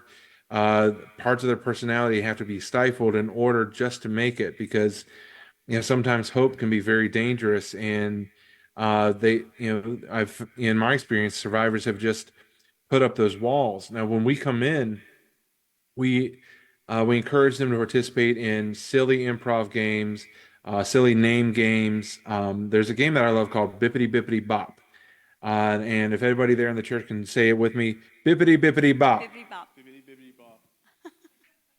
Everyone's smiling. It's a silly game, and it's a communication game that teaches you to listen to understand as opposed to listen to respond. And as we start breaking down these walls and working on communication, and also tapping into creativity, as you said, the arts are so healing, because you can express things through arts, whether it's improv comedy, painting, singing, whatever it may be. You can express things in a way that you can't normally do in just regular conversation. And so for the last 5 years, I've had the blessing of seeing women get free and completely transform from the time they walk in the building to the time they leave, because they get to shed their burdens, they get to laugh, they get to be in a place where there's no judgment. And just seeing women who've come in carrying the burdens of the world shed those burdens and laugh like a 9-year-old girl again, it's been such a blessing, and we're so excited that God has opened the door for us to do that more. And part of the reason that my wife is joining us is she kept hearing all these women were getting to spend time with me. She got jealous, so now she's going to start joining me doing these things. But it's an absolute joy, and we have so many testimonies and stories of how lives have been changed just through God using improv. And I mean, there are whole scientific studies about how laughter heals you inside and out. I know you found this through your own journey, struggling with depression, and how for a lot of people, there are a lot of comedians that are hilarious, but it hides their depression, right? But this has been a tool for you going forward to help bring healing not just to others but to yourself. And so it's remarkable. I'll give you a couple seconds to just wrap it up. Yeah, absolutely. So I spent many years, over 17 years, battling depression, and I used comedy as a way to mask it. And it is very similar, like you said, a lot of comedians, they feel like if they can make somebody laugh, they're justifying their existence, because otherwise, why am I suffering? Why am I struggling with this depression? And now, God is redeeming that, and all those years lost to depression, He's redeeming it. I'm able to now. There's like sensitivities and awareness that I have now that I wouldn't have had I not gone down that path. And it's a joy to see how me just bringing I'm like the little drummer boy, just bringing what gift I have, and seeing how it can be used to help others. And to anybody watching or listening, I encourage you, find your gift and you can help serve others as well. And you probably do it in a way that no one else would have thought of, but He's got a plan. Yeah, I have a slide. I don't know if you guys can pull up that slide of that superhero slide with the balls. All of our professions, even ones that weren't represented today, all of our professions really, we deal with secondhand trauma. We're serving people who are hurting people, and how you take it on yourself. And if you've ever seen this movie, The Incredibles, this super guy figure goes in, takes out the monster, and what got him, what immobilized him, were all these little things that stuck to him and then inflated, and it literally immobilized Superman. And I love that picture. Maybe I'm very juvenile in my mind. Maybe that's why I love the arts. But the fact, it's a perfect picture of how secondary trauma sticks to us, and how we have to have spaces of accountability to get rid of those minor things. Because you hear a story of a kid that's been molested, and you get offended on their behalf. Now you've got a fence stuck to you. And you have to process that the same as if it's yours. Therapists, they debrief each other for that purpose, because it builds up. Law enforcement, you talk about people that deal in high trauma. We have to have systems to rid, and accountability, whether therapists, and destigmatizing that. We want to be healthy and whole. We need to bring self-care, soul care into this conversation for every profession, and that's one of the things that people want to get involved in anti-trafficking, and they usually will tell me one of two things. They'll say, Mandy, I can't. I know, I feel it. I want to, but you'll hear two things. You'll hear either, I know myself. I will be a puddle of tears on the ground, and I won't be good to help anyone. I'll be depressed. I'll be immobilized. Or I'll be like Dwayne, who's in the jail a lot doing chaplaincy, in addition to all the things he does. But I'll have to start a jail ministry, because if someone hurts a kid, I'm going to kill that person, and then I'm going to go to jail, and I'm going to be good for nothing in jail. There's only so much I can do except for jail ministry. So those two extremes express the exact thing that we talk about. You have to process that. And everyone we train in anti-trafficking, whether they're a CAN abolition advocate or we're doing professional trainings, we insist, we highlight how important that is, whether we're nursing or whatever it is that we do, because we all run into people who are hurting and broken, and we hurt and get broken on behalf of them.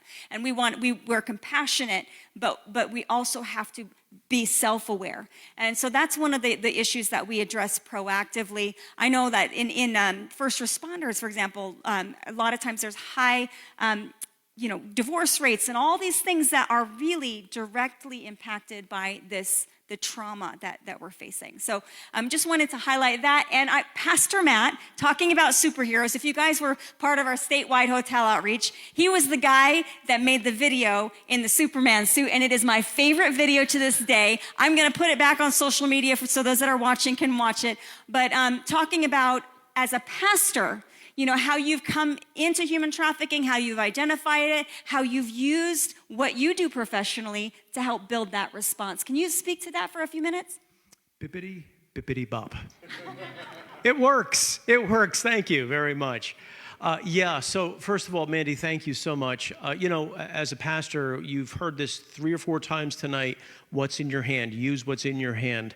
And I've been grateful to use the resources of this church in order to support this ministry of setting people free. We have done SOAP outreaches, the state SOAP outreach, seminars, teachings such as this, as Human Trafficking 101, to bring awareness to people.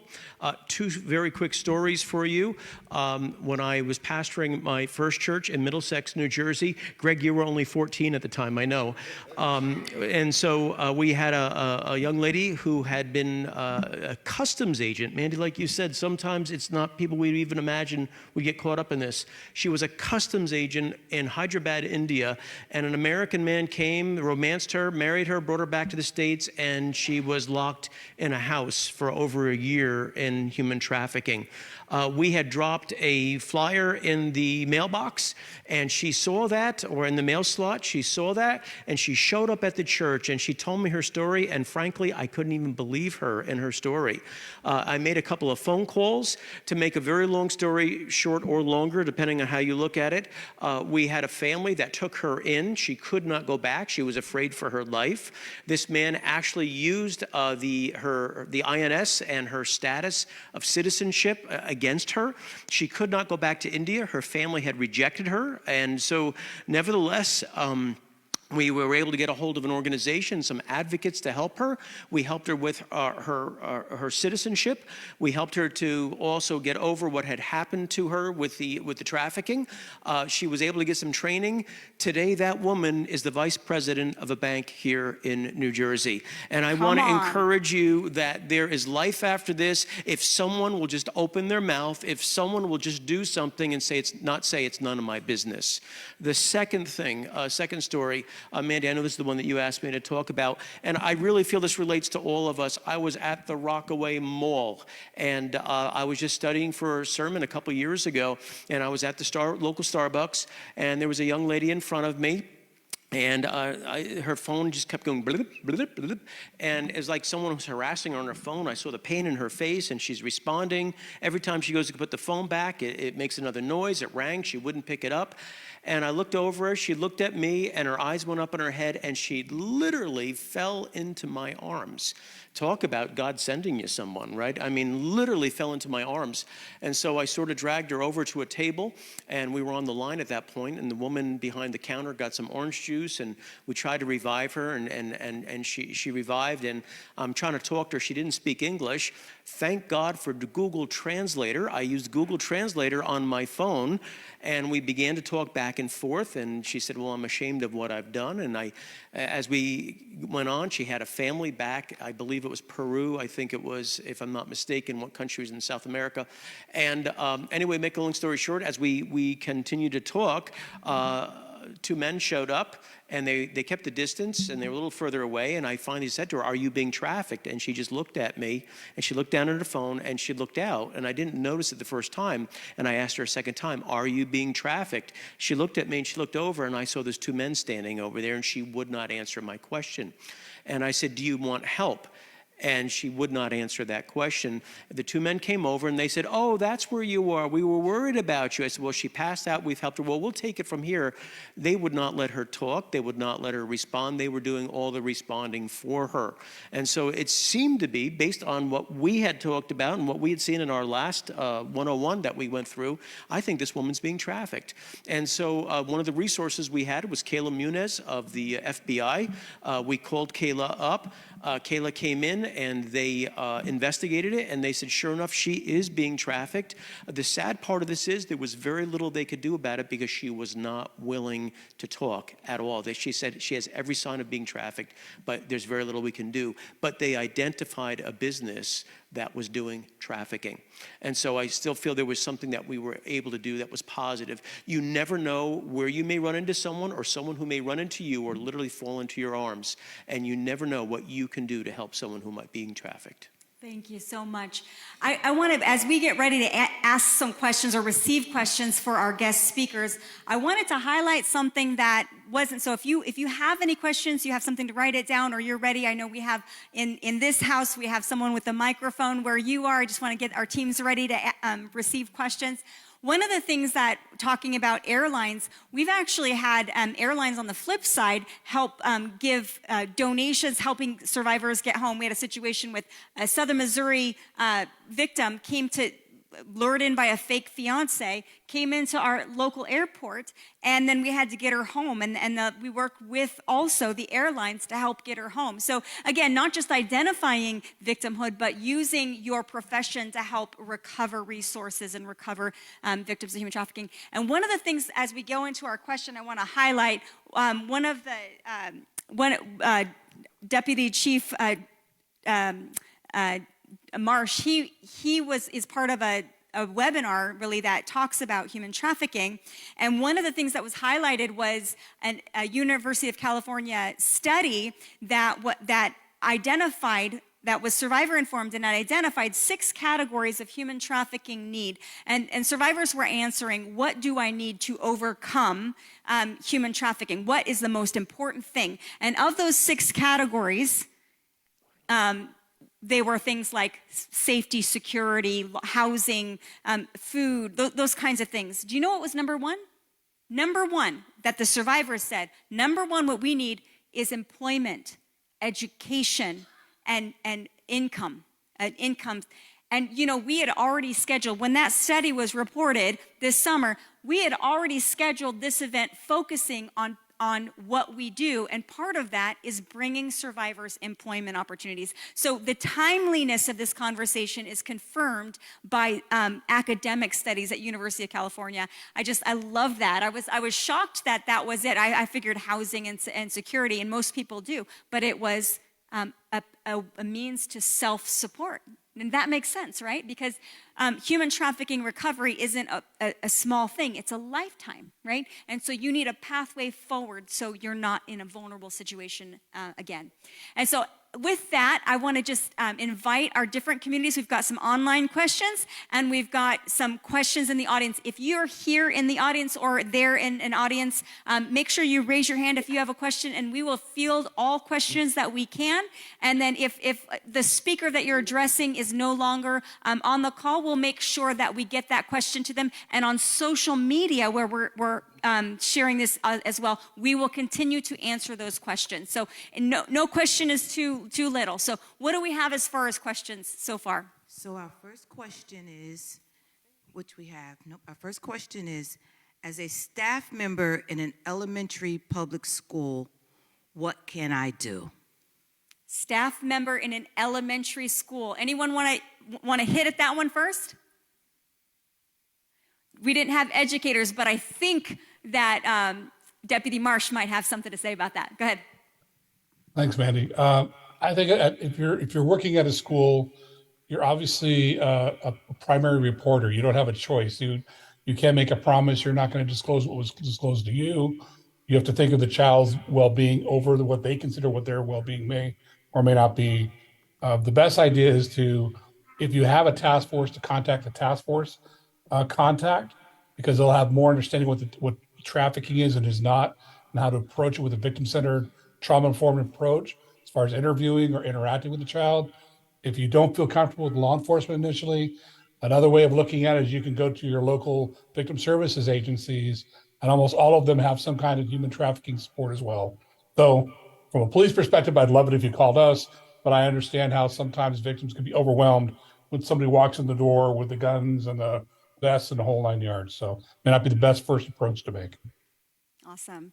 And I would say also with the national hotline number, you can definitely use that because it is tooled with, again, it's a nonprofit that runs it, but it's connected to law enforcement specialists in every state, and then the service providers identified in every state. So I don't know if that question, what state that was in, but most states have a task force of some kind. So there is a strong response. And again, in states that don't have a strong task force, we're helping to build that as well. So I know Deputy Chief Marsh, you actually helped build a task force there, and so it takes law enforcement, but it also can be community initiated as well. And legislatively and funding and all those pieces come together. Another question? No. Oh wow, Very not good. another. Oh wow, we've had a few. They were answered. They were answered Yes. within the conversation. Well, that's Yes. wonderful. If any of our panelists have questions, we're certainly available. You guys have questions for each other? All right. Well, I think it's interesting when a survivor is found. that to understand, we celebrate the fines, right? But it's important for us to recognize that the path forward, the real heavy lifting of human trafficking is in the recovery. Some of that includes residential service provision, but it also includes ongoing healing at home. So, for example, when a child is trafficked and then they are recovered, oftentimes they can't just return back to school. Your world has changed. So your education path changes. Your needs-based change. So it's important for us to kind of think through a different lens. There are a lot of misconceptions when it comes to healing trafficking. And one of the things that I heard several times from our panelists in various ways was almost like a professional regret when we didn't know, right? We didn't have the tools. I've sat on panels over the years with law enforcement specialists, especially, that just learned, and their whole approach changed from really criminalizing victims, which they didn't identify them as victims. So they were doing best practice as they understood it, but then learning, wait a minute, they're a victim, and now the policy has changed, and to learn we've been doing it wrong all this time. Same with healthcare.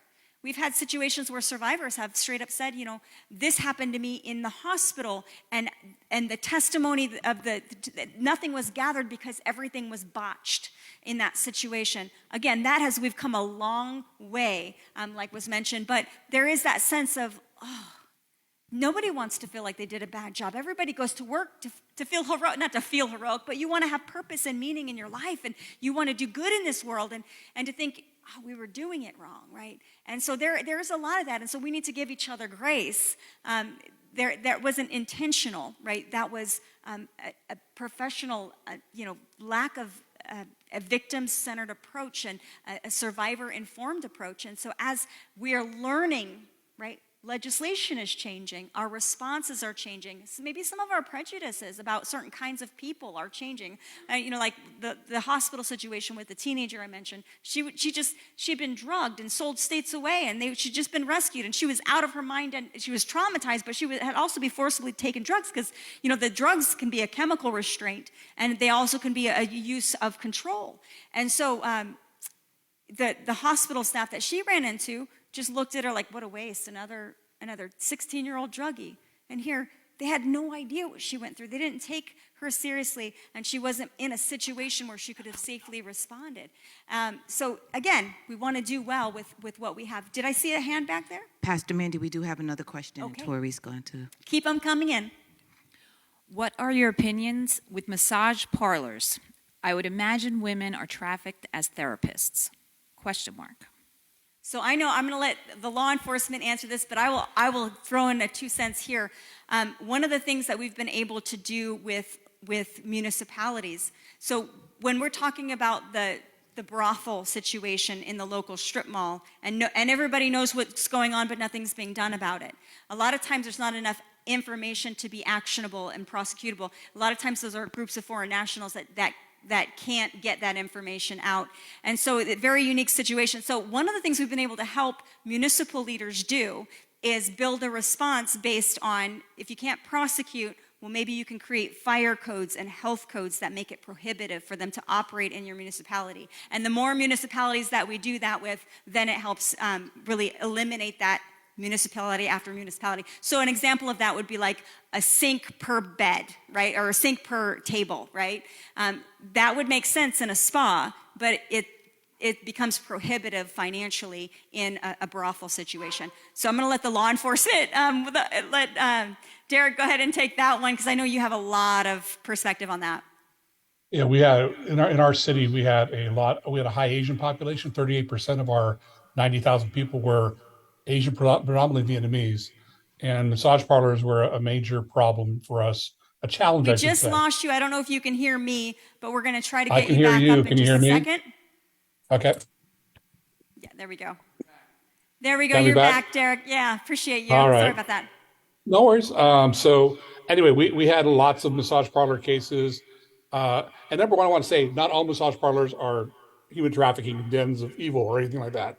Number two, so don't feel guilty if you get a massage. It's okay to do that. Number two, though, we had one where we had a place where law enforcement and the city council would go to this cafe all the time, and above it was a massage parlor, and on the face of it, it looked like a legit massage parlor.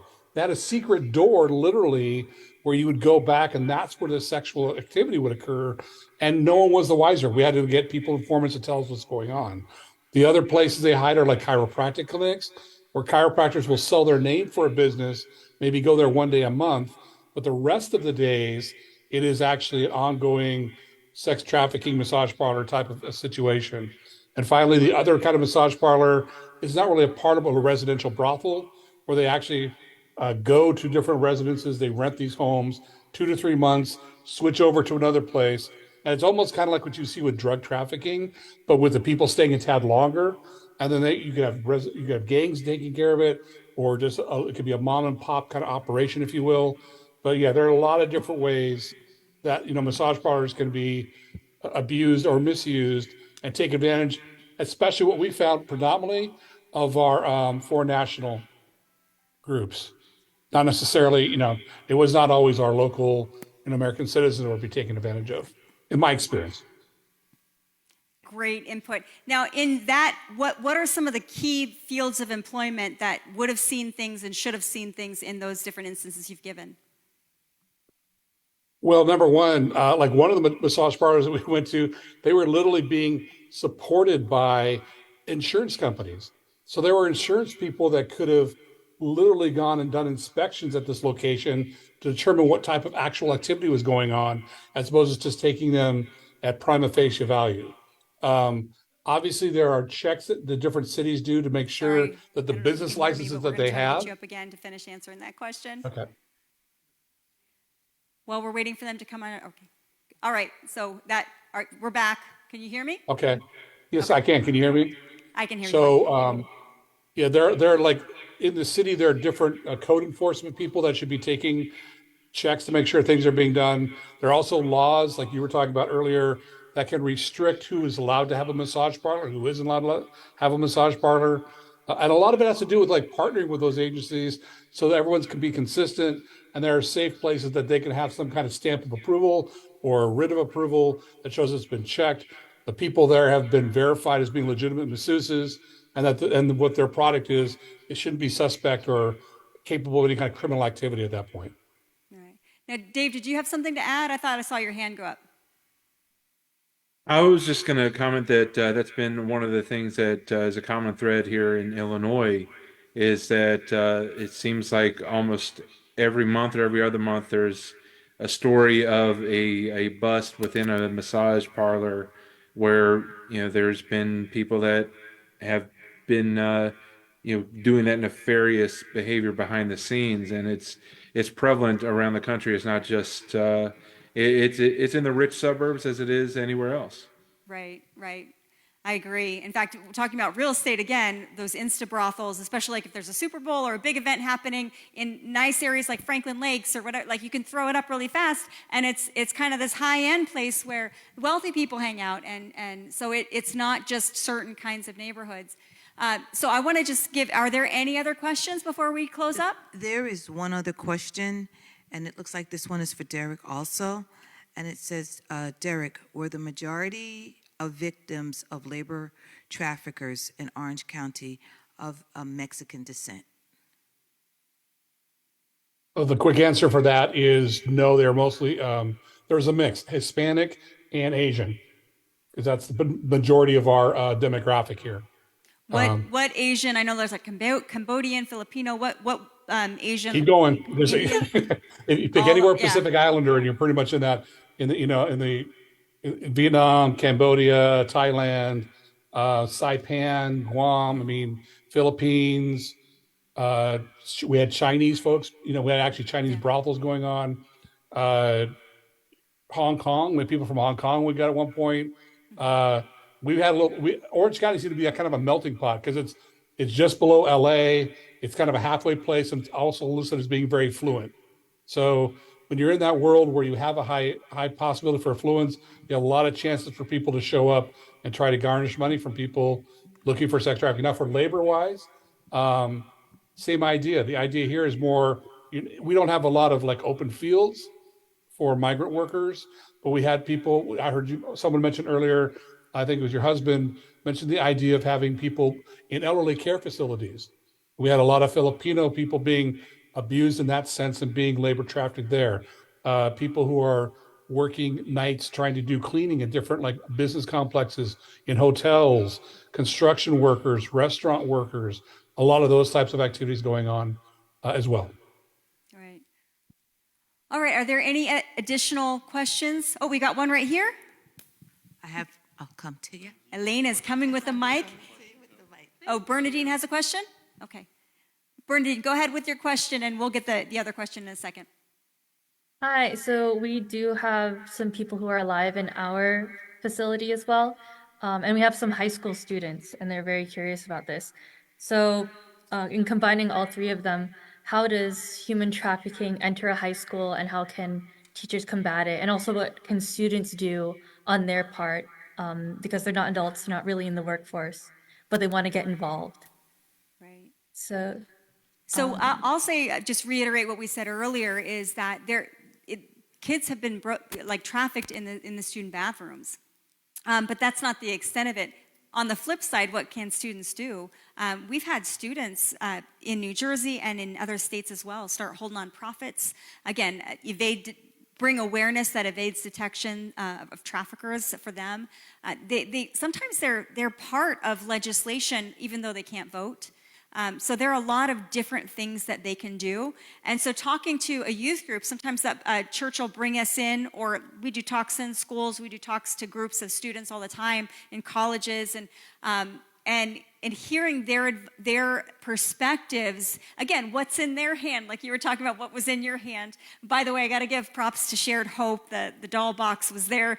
We copied them on that, and they did an amazing job. But yeah, so, and one of the other areas, because pornography is a huge issue of every generation, and so not engaging. Again, talking about Shared Hope, they have an organization called Defenders my husband has been part of for a while, and one of the things that they said early on was that for many people, learning that the victims in the images weren't free at the time helped them get free from their porn addiction, right? So those really obvious areas are point, like chocolate and coffee and and pornography. Like, we can really change these things by our own behavior, and our own freedom is really tied to other people's freedom. Okay, some of the panel answer the Oh, question? sorry, go ahead, yeah. One of the things easy to do is the 800 number. You can leave an anonymous tip if you see something, and that number, they'd rather you be wrong and it not be human trafficking than you say, it's nothing, and not leave the number. And so that's something that some of the, they can leave an anonymous tip if they see something, they have more specific information about it, to do something without. And a lot of people don't want to start nonprofits in their high school. They don't want to do a lot, but they see something and they want to do something, and they want to be that person so that they can do. And going back real quick to the massage parlor thing, another thing that can be done is a lot of times a property is not owned by the business operating in it. And so Sean can probably talk to this a little bit, but getting the landlords to put certain requirements in, having a regular health code check, having a certain amount, understanding what's going on and seeing how it's going on, checking that. A lot of companies now, when I say companies, banks won't even lend if they see this type of business. This is one of the businesses they stay away from. So a lot of times you're going to have alternative issues go in there. I'll tell you too, a 5-year-old came up with an idea. She noticed the messaging on grocery bags and mall bags changing for the holidays and different things. And she learned about, January is National Human Trafficking Awareness Month, and January 11th today is National Human Trafficking Prevention Day. And so she learned about that, and she said, well, what if the businesses change their logos, like they have Christmas logos, and what if they put the national hotline number on for January? Would they do it? And she started calling local grocery stores, because labor traffic, everybody goes to the grocery store, right? And she got, and one by one, she got different companies to do that.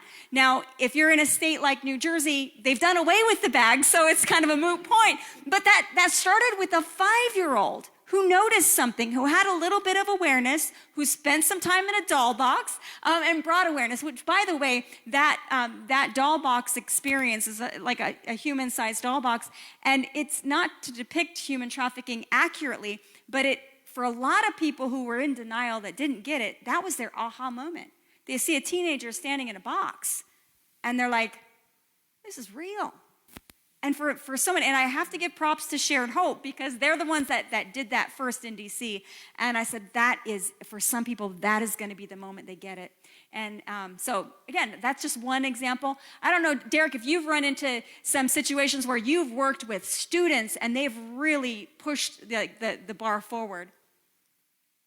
Absolutely. I mean, that's part of the reason why I got involved with Vanguard University. We actually have a group called Live to Free that Dr. Morgan helped develop that actually goes out to high schoolers and middle schoolers and talks about the risks of being exploited, what those vulnerabilities are, and tries to like walk them through, and sometimes with theater and through like examples to help them understand, because we all know peer-to-peer education is a lot more effective than some old guy like me walking in a classroom saying, shame on you. They're going to say, hey, what's that guy know? He doesn't live my life. But when other peers are talking about it, there's a lot better chance for the message to be heard and then further to be acted upon.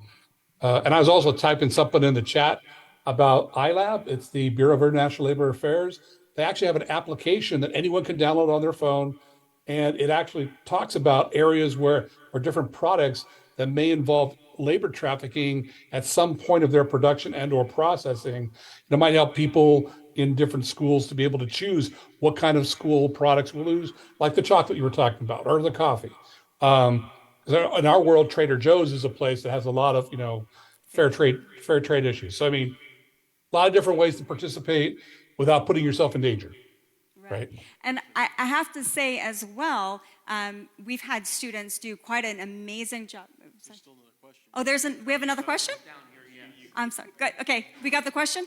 I'm sorry. That'd be me. Okay.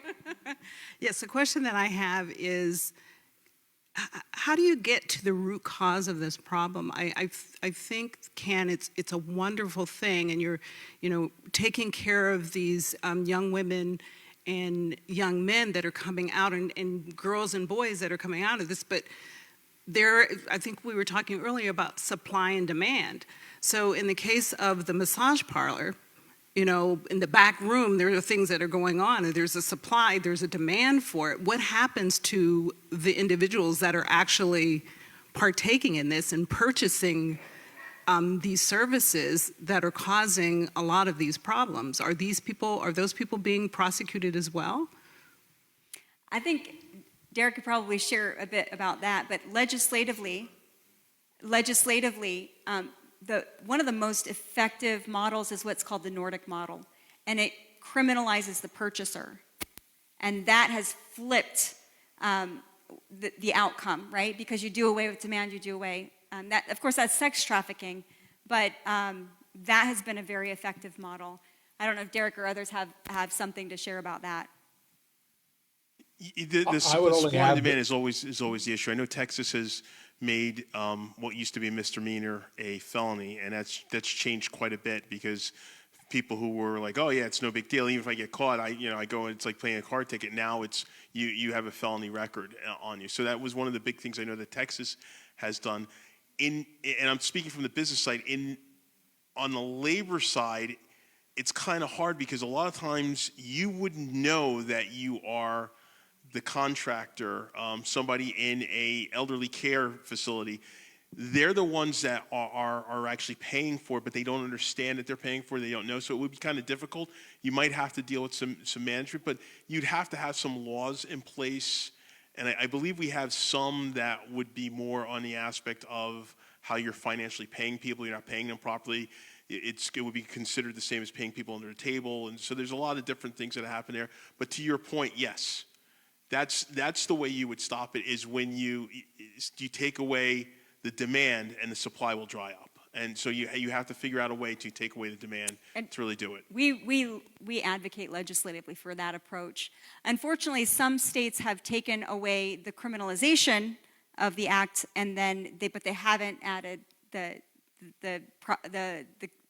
the criminalization of the demand, right? So essentially it legalizes it because they don't, do the switch at the same time for both sides. So there are a lot of aspects to this, and solving it it's a very broad approach. And when we talk about building a comprehensive response, it's one step at a time. It's one piece of legislation at a time.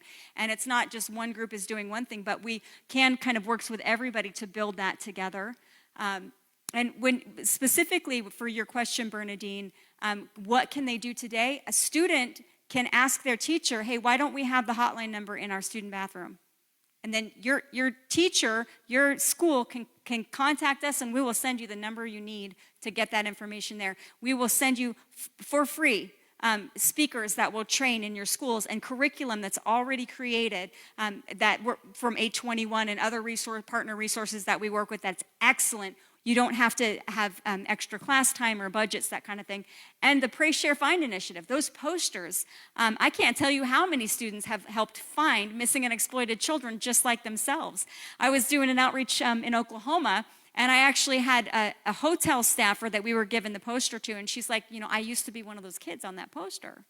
So the very target, the kids themselves, right? One of the highest targets actually are some of the greatest advocates, and you don't have to wait until you're older. So I just want to put that out there. And young people are so creative. All the spaces that they love to be in can be leveraged for freedom, including gaming and all that stuff. I have a question. Do you need my note? I have a question real quick. And it's just for each of the panelists. In 2 sentences, tell me what you think the greatest effective way we could move, or the greatest need that you see, something like that, just to each of the panelists. And I'm going to start with, who do you want to start with? Let's go, Sean.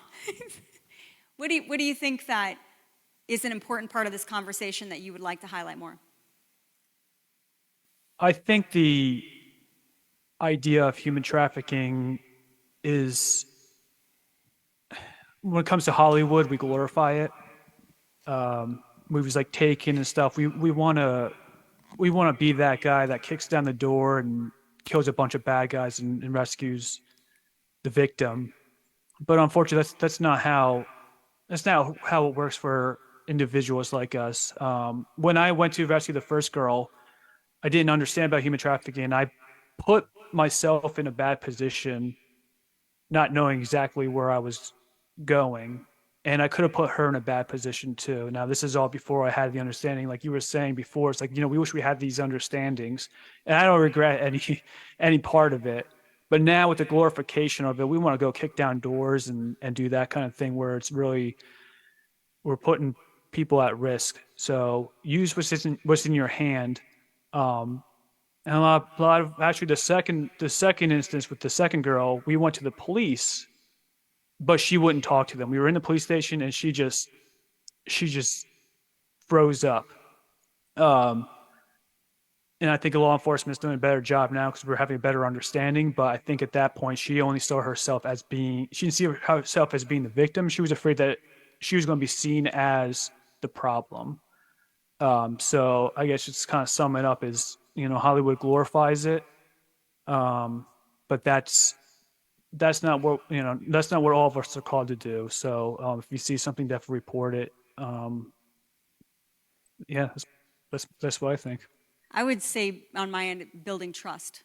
Building trust is kind of so important in all aspects, including working with different systems. Dave, what do you say? For me, I think that the biggest need is to get people to realize that this is real and it's evil. Just not to glorify the news cycle, but the Epstein thing that's going on my Facebook feed, I see all sorts of joking about so and so being connected, and it's like, no, that's not funny. We're talking about children who were raped, and I'm being very blunt right there. Children were raped, and we need to take it seriously as a society and realize that it is evil. There's no excuse. There is no reason for this to still be happening in our day and age. And we need our social media friends to take it seriously, because we've seen that they're very effective in deleting the messaging that they don't want out there, just to be blunt. So why can't they stop trafficking that's happening through their platforms the way they stopped other messaging from happening? So we have to be serious, and we have to also vote with our dollars, vote with our eyes, take away the marketplace, because because we have softcore porn, let's face it, on our network TV shows every week. If we stopped watching it, they would stop producing it, which becomes a gateway for so many people. So I think those are the biggest things that it's a hard issue, and we as a nation and as a society have to change our heart. Bernadine and Imelda, just a couple words each. Yeah, I would say the same way that we ask what's in your hand, let's look at where we are now. We don't have to look too far, just start where we are and be intentional about it. We know that January is the awareness month. We have a year from now to be intentional about it, and hopefully we will have a greater reach. And this time I think as a faculty, I will be more intentional in among students. I will be more intentional in the high schools where my children are. I will be more intentional in the hospital where I work, and hopefully from one hospital that will spread to other hospitals. Bernadine and Derek, I'll give you the last word, and we got to wrap it up. I know it's 9:20. You guys have done an awesome job. So for me, coming from the perspective of research, we have to reach these institutions and the public where they're going to listen, and that's through testimonials, statistics, and other forms that's like hard evidence. Because there are even, like, I've heard stories of people who are even lawyers are like, it's not real. And I'm like, I'm not sure where you're getting that information from, because it's like there are people who are very much impacted by this. And a lot of the time there are people who are like my age or younger, and we have to empower them through knowledge. And actually somebody from in the Q&A, they asked me to send them my the presentation that I presented at Purdue. And if anybody else wants it, I am happy to give my email to share it with you, because that's one of the ways that we can reach our institutions through education. Can you share it on our social media too, or send us the information so that others that have a question, we can put it in, in the comments for this event? All right, Derek, Yes. You want to close us up with the last thoughts, the very wise thoughts of all the work you've done? Okay, I think it really comes down to accountability. I think we have to hold each of ourselves accountable for our actions, our thoughts, our behaviors. We have to go back to our families and hold our loved ones accountable, and be very clear about what's acceptable, unacceptable when it comes to manipulating, exploiting other people and treating them and objectifying them, and the dangers of doing so. And you need to do it to your friend groups as well, even though it may be counterintuitive, may have some peer pressure involved. But we need to let them know that their behavior is not acceptable, and to spread it that way. I think eventually that's what builds the momentum to change. I love all the things we do, and I think they're great. Awareness and everything, those are all important. But I think until we get into the home and get the individual to just accept responsibility for what they're doing and try to do something about it and hold others accountable, then we're going to be in a rough spot for a long time.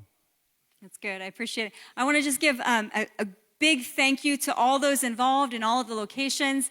And I also want to remind people that are in the state of New Jersey that are getting credit, make sure when you check out, you fill out that evaluation completely, because that is your completion, and all of your credits will be applied to your account going forward. So thank you all for being part of this. Thank you, Pastor Matt, and so many churches that have helped do this multi-site simultaneous event. And go toward freedom. And we'll put additional information in the chat connected to the Facebook page and the YouTube page, so we can continue this conversation. Again, our social media is at can.abolition. And thank you all for coming. Thank you so much.